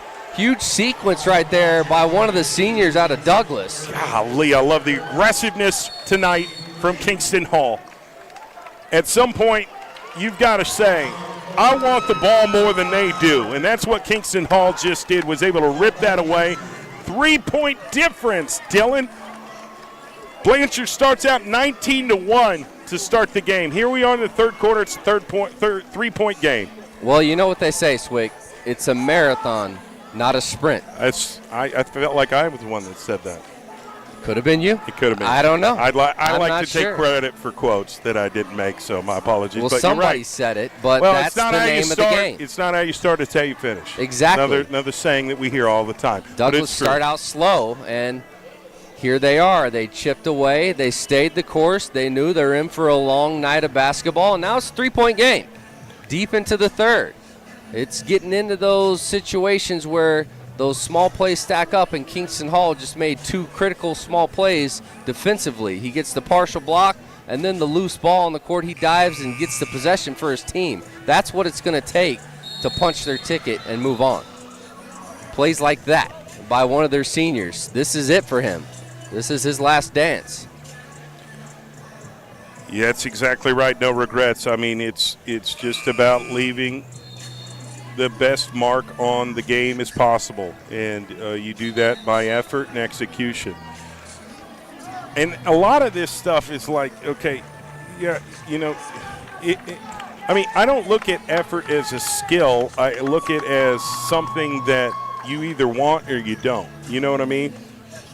You know, 3-point shooting, there's different things about basketball that have skill, but like that ball that was ripped away by Kingston Hall, that was just a gritty play. Yeah, that was he just said, I want it. I want it. I want it and more I'm than take the other it. guy. Yeah, exactly. I want to give my team an opportunity. And Douglas has an opportunity to tie the game possibly if they hit a 3-pointer on this play. Trevor Snell, last possession, knocks down the 3 to get within 3. Here he is again. Got it to tie it up! Check his temperature. Check his temperature. He is red hot right now. Tie ball game. 6-0 run by Trevor Snell.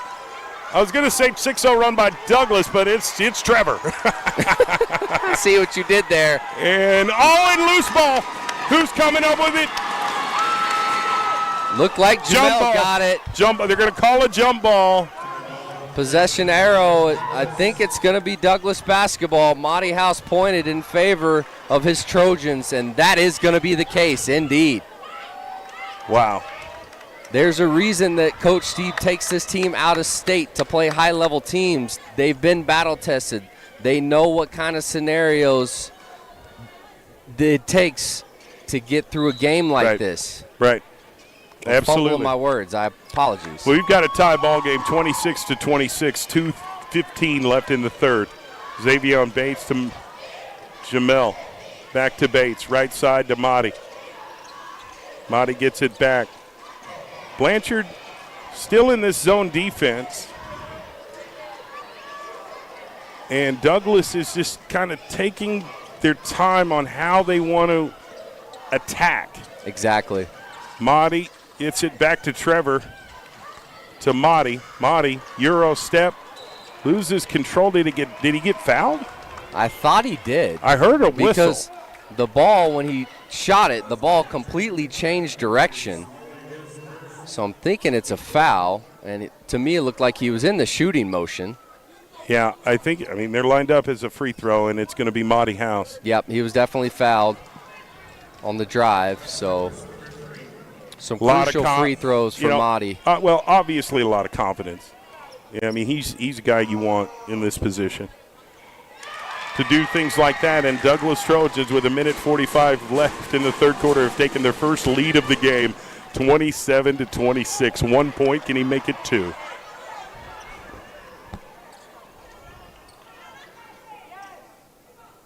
Got it. 28-26. Blanchard with the basketball, fighting through the press. Gets past it pretty quick. Left side in the corner. Now up top. Gets it to Watkins. Now to Oliver. Jackson Oliver's a tough young man. Yeah, he is. I like his game. Gritty player for sure. He gets it on the wing. Now other side, 3-point shot, but there's a whistle. The bucket, does it count? I don't know. Was the foul before the shot? Well, I heard the whistle before the shot. Yeah. And they're not putting it on the scoreboard. Wow. What a critical foul in favor of Douglas, really. Because the shooter knocked down the three, but the foul away from the ball was before the three-point shot. Right, and it was a wide-open shot that he knocked down, but it does not count because of the foul committed before. So foul was on Motti. He comes to the bench. Ramon Hines comes in the game. Great timed foul by Douglas. You could say that. Now they get the steal. It's Hines that gets on the basketball. Yeah, and that's going to be another jump ball. Then that's going to give the ball back to Blanchard, right? Yeah, that jump ball is in favor of Blanchard. Yeah, the possession arrow was pointing to Blanchard. Unless Coach Steve called a timeout. I think he got a timeout. Oh, man, that's crucial. Yeah, Coach Steve wisely saw Ramon Hines in trouble, calls the timeout before Blanchard can get there to create the jump ball. What a crazy game. Coach Steve to save the day on that possession. Because the furthest thing I'm thinking about in that moment is a timeout. But Coach Steve's thinking about it. Yeah, he's a state championship coach, two-time state championship coach. You've got coach. to make those decisions at the right time, and he did just that. Wow. Real quick, what was your reaction after our halftime interviews with the Douglas Trojans? Well, they're just so nice off the court. Yeah. You see them so intense on the court. They play with all this energy and aggressiveness, and then they come up here and talk to us, and they just have the biggest smiles in the world. Just the nicest girls. Very impressed on and off the court. Well, they're with very their character. They're very different on the court. They become mean. As they should, yeah. Got to be competitive. And gritty and tough and aggressive. But off the court, they're the nicest people you'll ever meet. Here's Douglas with a 2-point lead. Ramon Hines to Xavion Bates, right side. Down low. Jamel off the glass. Gets the bucket to go up 4. 2-possession lead for the Douglas Trojans. Blanchard with the basketball. Fires it on the left side. Seems like they're reeling a little bit. Here's Watkins, and there's a foul on the floor. And it is a blocking foul. So I think they're going to give him continuation and one opportunity for Cole Watkins, a 6'4" senior out of Blanchard. So that brings it back to a 2-point game. Chance to cut it to 1. Back and forth we go, Swig. You said it earlier. You had a feeling it was going to be a very, very close game down the stretch, and that's what it's looking like thus far. Yeah, Cole Watkins, experienced player. Wow, missed the free throw. Jamel Morris comes up with it. 50 seconds left and a 2-point lead. Trojans with the basketball. Xavion Bates at the logo, listening to Coach Alexander. It seems like they're going to dribble this thing out and just take it into the fourth quarter with a 2-point lead, and maybe more. You know they're going to take one more shot. They just don't want to give an opportunity to Blanchard, and I don't blame them. Yeah, they don't want to give them another possession because possessions are so critical in a game like this. You know who I'd go to right here? You see that man in the corner? I do, with the mismatched shoes, the man who's knocked down 2 threes in a row. He's got the hot hand. I think you got to go to him. What shoes is he rocking today? Ja Morant, threes. Different colors? Yeah, they're mismatched. Xavion Bates, right side. Here we go. 3 seconds left. Need to get a shot off. Jamel Morris attacks. High percentage shot and the buzzer beater to go up 4. At the end of the third quarter, going into the fourth. Jamel Morris, he's just so, he's so crafty and slithery and smart with the basketball. When he drives, I just feel like 9 times out of 10, he's going to find a way to finish the shot. That time, it rolls all the way around the rim and into the hoop to make it a 2-possession game once again. The seniors stepping up huge for Coach Steven Alexander and his team. Well, and to shoot it at the right time, I kept thinking, like, pull up, pull up, pull up, but he knew better. He said, Slick, I got you, bro. Chill. It was almost like he stopped time and said, hey, chill, I got this. Watch me ball. Yeah, watch me work. Yeah. I've been doing this. Yeah. We've Unbelievable. seen it all season. He's such a talented guy. We knew it wouldn't be easy. When you get to this level, I can think about some Douglas games in the past area tournaments that have been a grind. Yeah. You know, and that's the sad reality about, and sad's not the right word, but that's the reality of high school basketball in area tournaments. There's only so many spots for the state tournament. There are teams that are talented enough to be competing at state. There's just not enough spots. And when you look at Class 4A, there is a ton of talented teams, experienced teams with seniors, just like we're seeing with Blanchard. You know, but only limited spots available. First come, first serve. Yeah, exactly. Not everybody can go. Everybody has the option, but it's all about execution and winning at the end of the day. Fourth quarter has begun here live at East Central University between Blanchard and Douglas, and Blanchard's going to attack the rim and get a bucket to get within 2. Wow. Yeah, that was Cole Watkins going right into the chest of Douglas and getting the deuce. Trevor Snell at the logo on the right side, trying to clear out the lane. He drives baseline, kicks it up top to Ramon Hines Jr. Off the glass, it's good. The bank is open. I didn't know the bank in Ada, Oklahoma was open at 8:33 p.m., but it is for Ramon Hines. At Kerr Activity Center it is, and he just made a deposit. 3-point deposit. 7:10 left. Douglas up by 5. Blanchard with the basketball. Left side. Was looking for the backdoor cut, but well defended by Douglas. Goes left. Down low. What a move by Blanchard. No good. Loose ball. Blanchard gets the offensive board. Putback is good. 3-point game. Yep, that was Press Lipple with the second chance points for Blanchard to cut it back to a 1-possession game. Trojans up 35-32, 6:37 left in the game in the area championship. Winner goes to state tournament next week. OG&E Coliseum. Xavion Bates with the basketball. Going to force Blanchard's defender to come up and guard him. Then he passes to Trevor Snell. Snell, who's been red hot from the perimeter, goes back to Morris. Morris to Snell on the left side. Now they're playing a little bit of keep away. I think they're trying to get Blanchard to come up and guard him so it can create some space in the floor. Yeah, pull him out of that zone. Absolutely. Snell finds a lane, puts up the shot, no good. Goes out of bounds, and it's, I don't know which. Initially, he called Douglas ball. Then all of a sudden, he switched it up and signals Blanchard ball. Well, he got a rise from both sides of the crowd. Yeah, that's one way to make people angry on both sides. Here we So go. Blanchard ball, 3-point game. Douglas up, 5:53 left Blanchard trying. They need to get cross half court under 10 seconds. They do. Jackson Oliver, right side to Watkins. Watkins makes a dish, and there is a... It's a charge. Kingston Hall, the senior, takes it right into the chest, but gives his Trojans the basketball. He is really stepping up. It may not show up in points, but he's doing so many things that Coach Steven Alexander needs of him, especially in a critical game like this. Rumble, young man, rumble, Kingston Hall. Love it. Love seeing it. Xavier Bates coming out. Monty House coming in. He's got the ball and fresh legs. Goes left to Mel Morris. Mel, pull up, young man.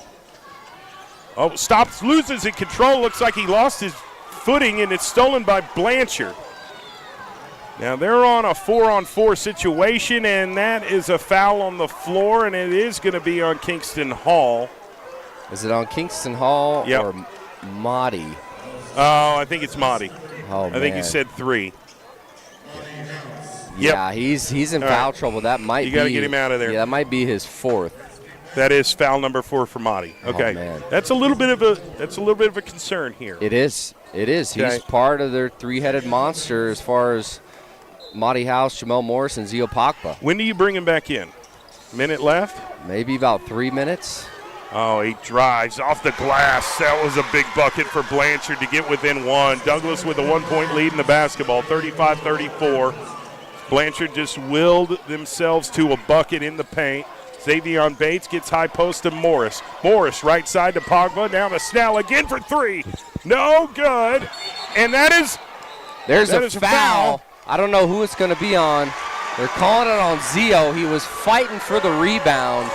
I feel like it could have gone either way. Both players were tangled up. And they were both falling down. I can't tell from my vantage point. They're going to say he had his arm around it. So, okay, they're going to call the foul on Douglas. And it's going to give the ball back to Blanchard. And that's another foul on Zio.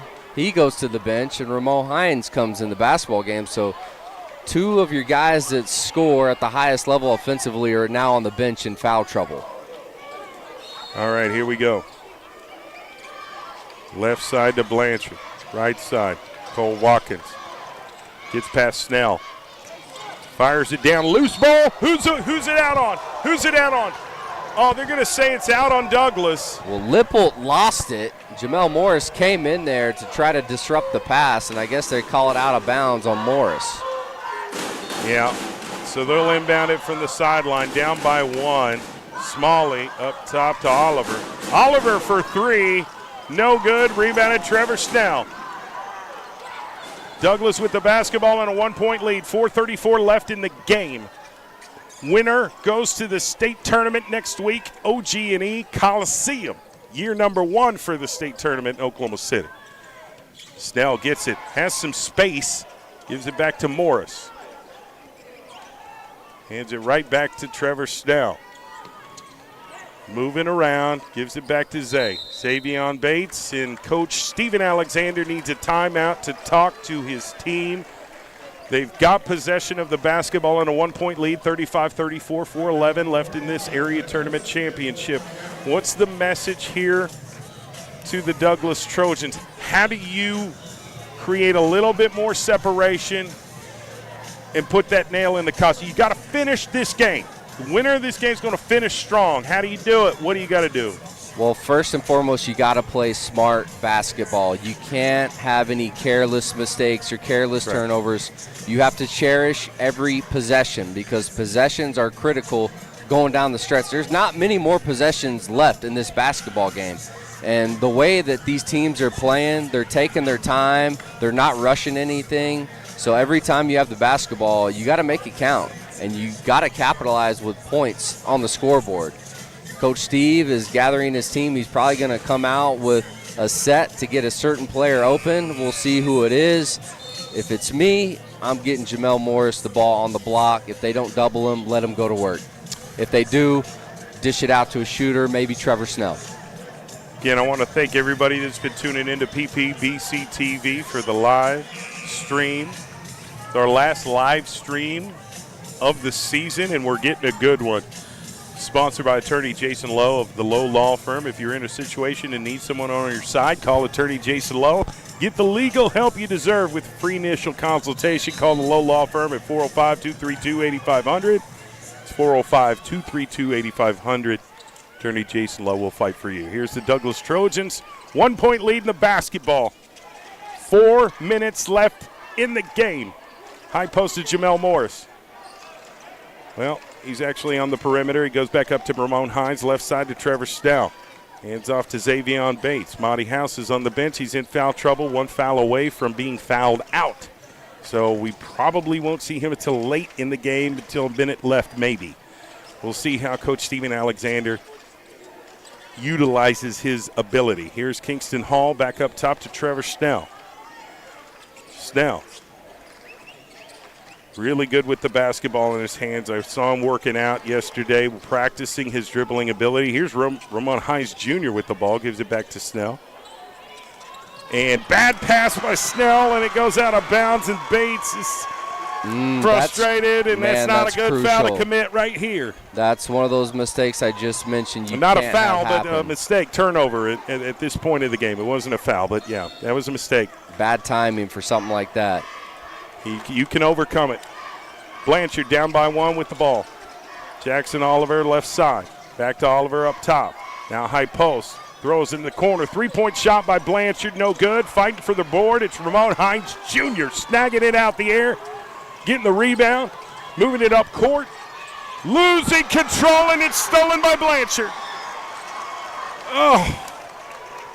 That's tough. That's tough. It's a learning experience. Ramon Hines Jr., good basketball player, made a mistake. He won't make it again. Blanchard, foul on the floor. Are they going to give him credit for the shot? I think that is going to be on Ramon Hines Jr. Yeah, I think now's the time you got to bring Zio and Monty House back in the game. Got to have them. Yeah, and Coach Alexander's going to do just that. He's going to bring in Zio Pogba. And I think, yeah, this is Zio Pogba time right now. Like this, yeah. Oh, stolen. Xavion Bates, fast break.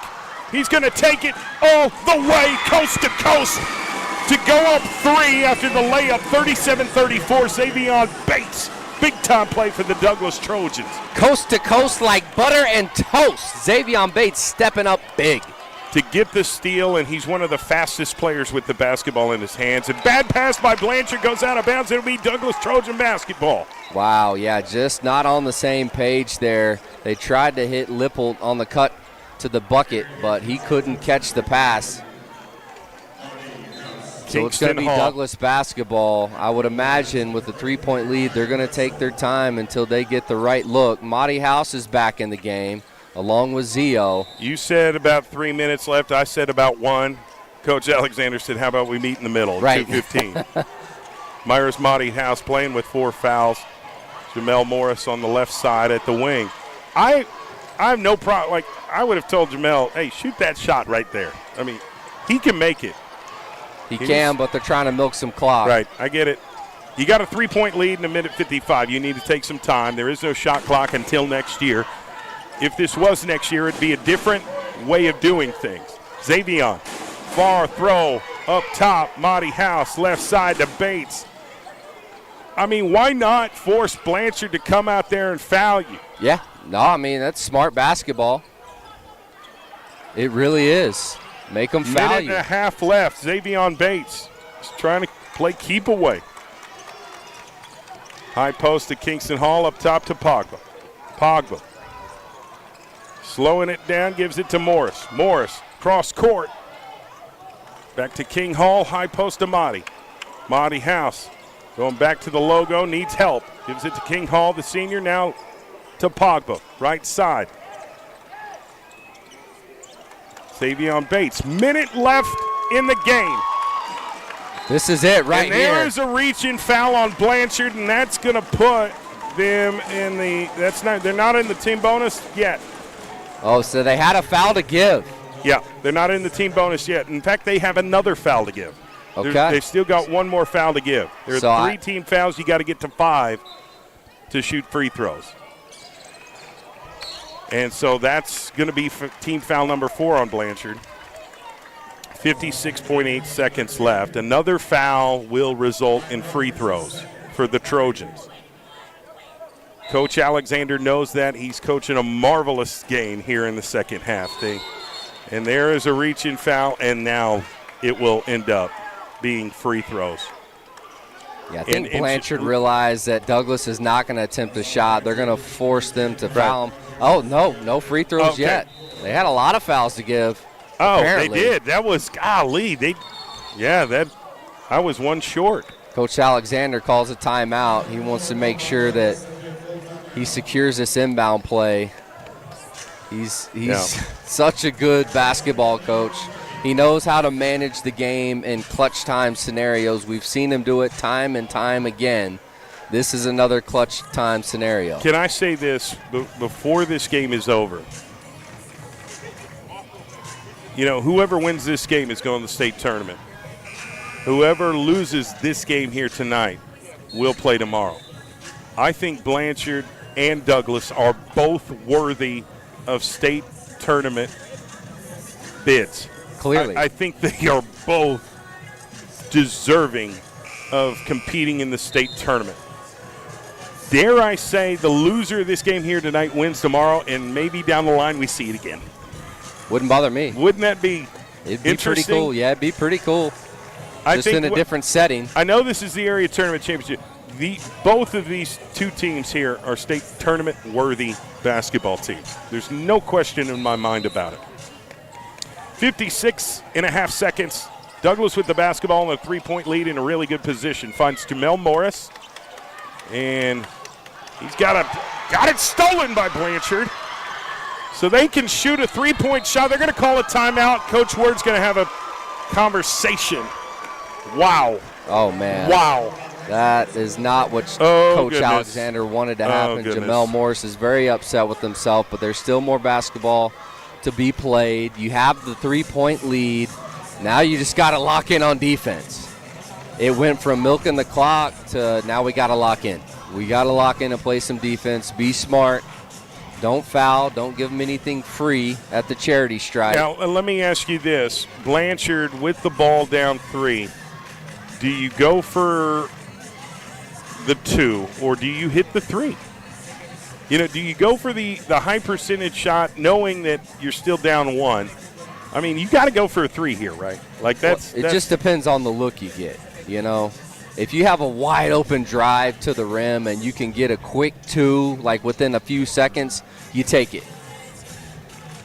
But it all just depends on what look that Douglas defense is going to give you initially. But if you have a wide open 3, let it fly. I don't see why not. I don't know if they're going to get a wide open 3, but that doesn't mean that they can't make a 3-point attempt with a hand in their face. Right. Yeah, this was a situation I think Douglas was trying to avoid. So these last 47 seconds, this is really interesting to see how Blanchard's going to attack this. See if they can tie up the game. Oliver gets it. Monty House is in the game with 4 fouls. I don't want him to commit the foul if somebody does do that. Here's Blanchard. Looks like they're going to take the last shot. I don't know. Jackson Oliver on the wing. Goes up top, almost stolen by Monty House. It's off him. He came so close to stealing that ball and taking it down on a fast break. So close.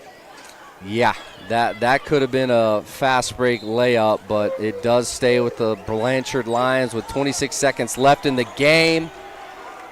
My goodness, what a wild ending it's going to be here. Here we go. And did he step out of bounds? He steps out of bounds. Oh, my goodness. What a crazy chain of events. It's Smalley, the senior, that steps on the out-of-bounds line right in front of his own bench. Just didn't exactly know where he was at on the court and gave the Douglas the ball back. Now you've got to foul Motti. Yep, critical mistake right there by Smalley. Just didn't realize where he was at. And now it's going to send Monty House Jr. to the charity stripe for some of the biggest free throws of his life. Wow. Well, is there some solace here knowing that you just got to make one of the two here? I mean, there's a little comfort in that. One shot will make this a two-possession game. So just make the first one. Right. Got it. Okay, there you go. That their percentage went up a lot. It did. It really by and truly making did. that first free throw for Monty House.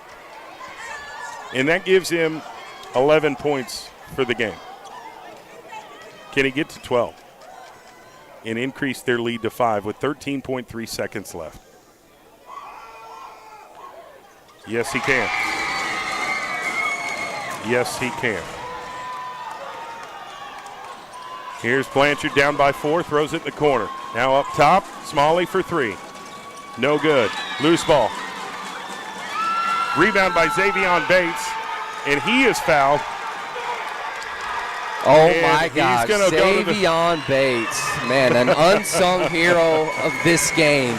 You knew somebody that comes off the bench was going to have to play a critical role. You need bench points. Tonight it was Xavion Bates. Had a huge steal with the layup on the other end. This time he seals the deal with that rebound with 0.9 seconds left in the game.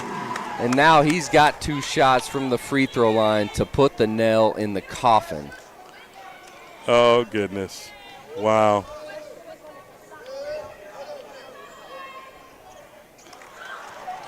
Yeah, you like to just make it an even number for it.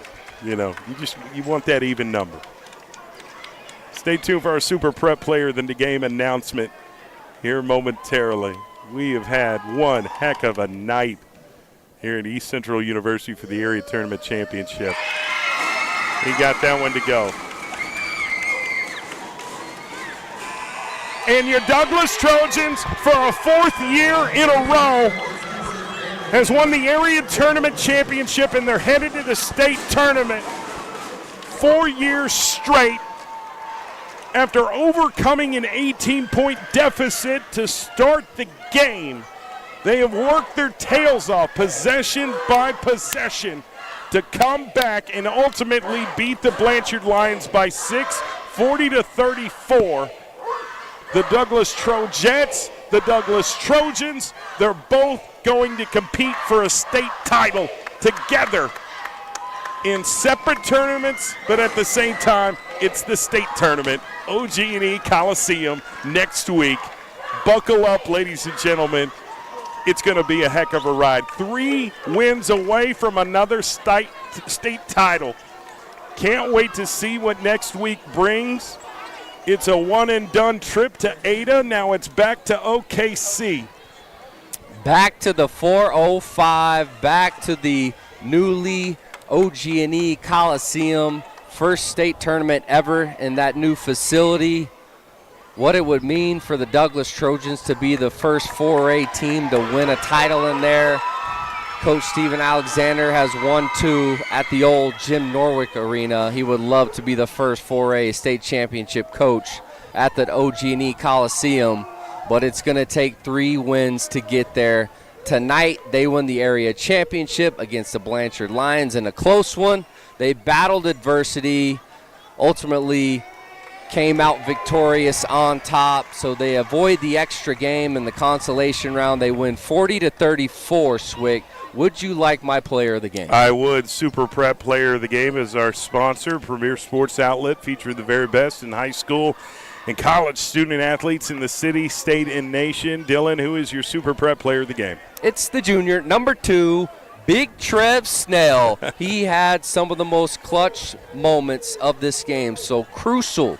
Those back-to-back threes really brought his team back into the game. It was feeling ugly for a little bit, and then when they needed a spark, it was Deuce, number 2, Trevor Snell, with the big-time shots. That's why he's the player of the game. You've got to tune in my radio show on Monday morning, 8 a.m., the Morning Rush on OKC Sports Radio 105.3. We're going to be talking at length about this game. We're going to be hearing from Coach Alexander and player reactions.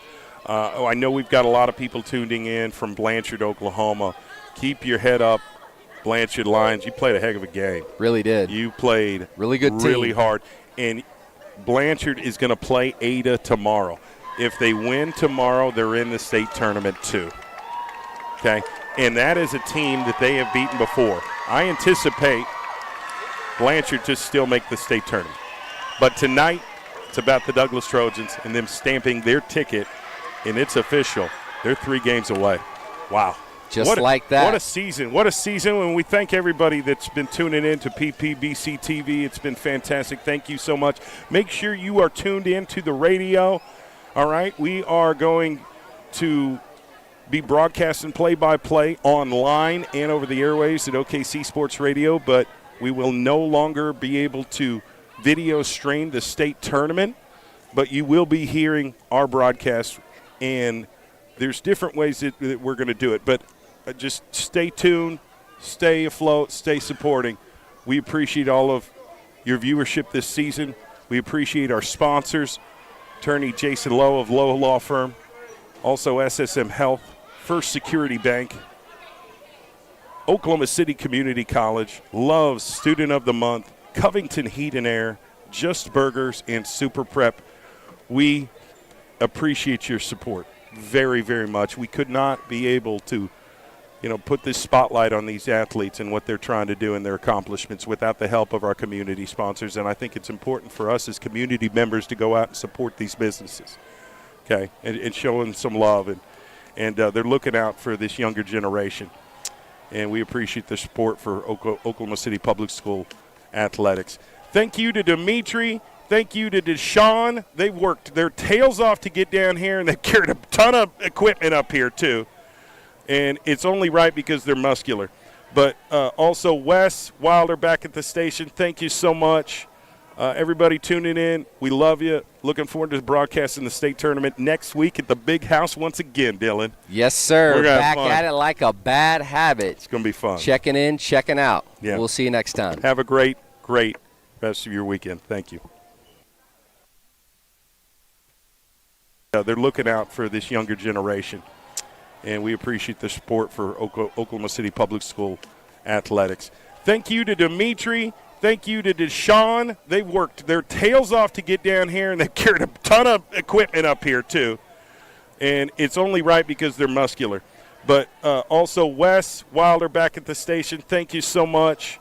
Everybody tuning in, we love you. Looking forward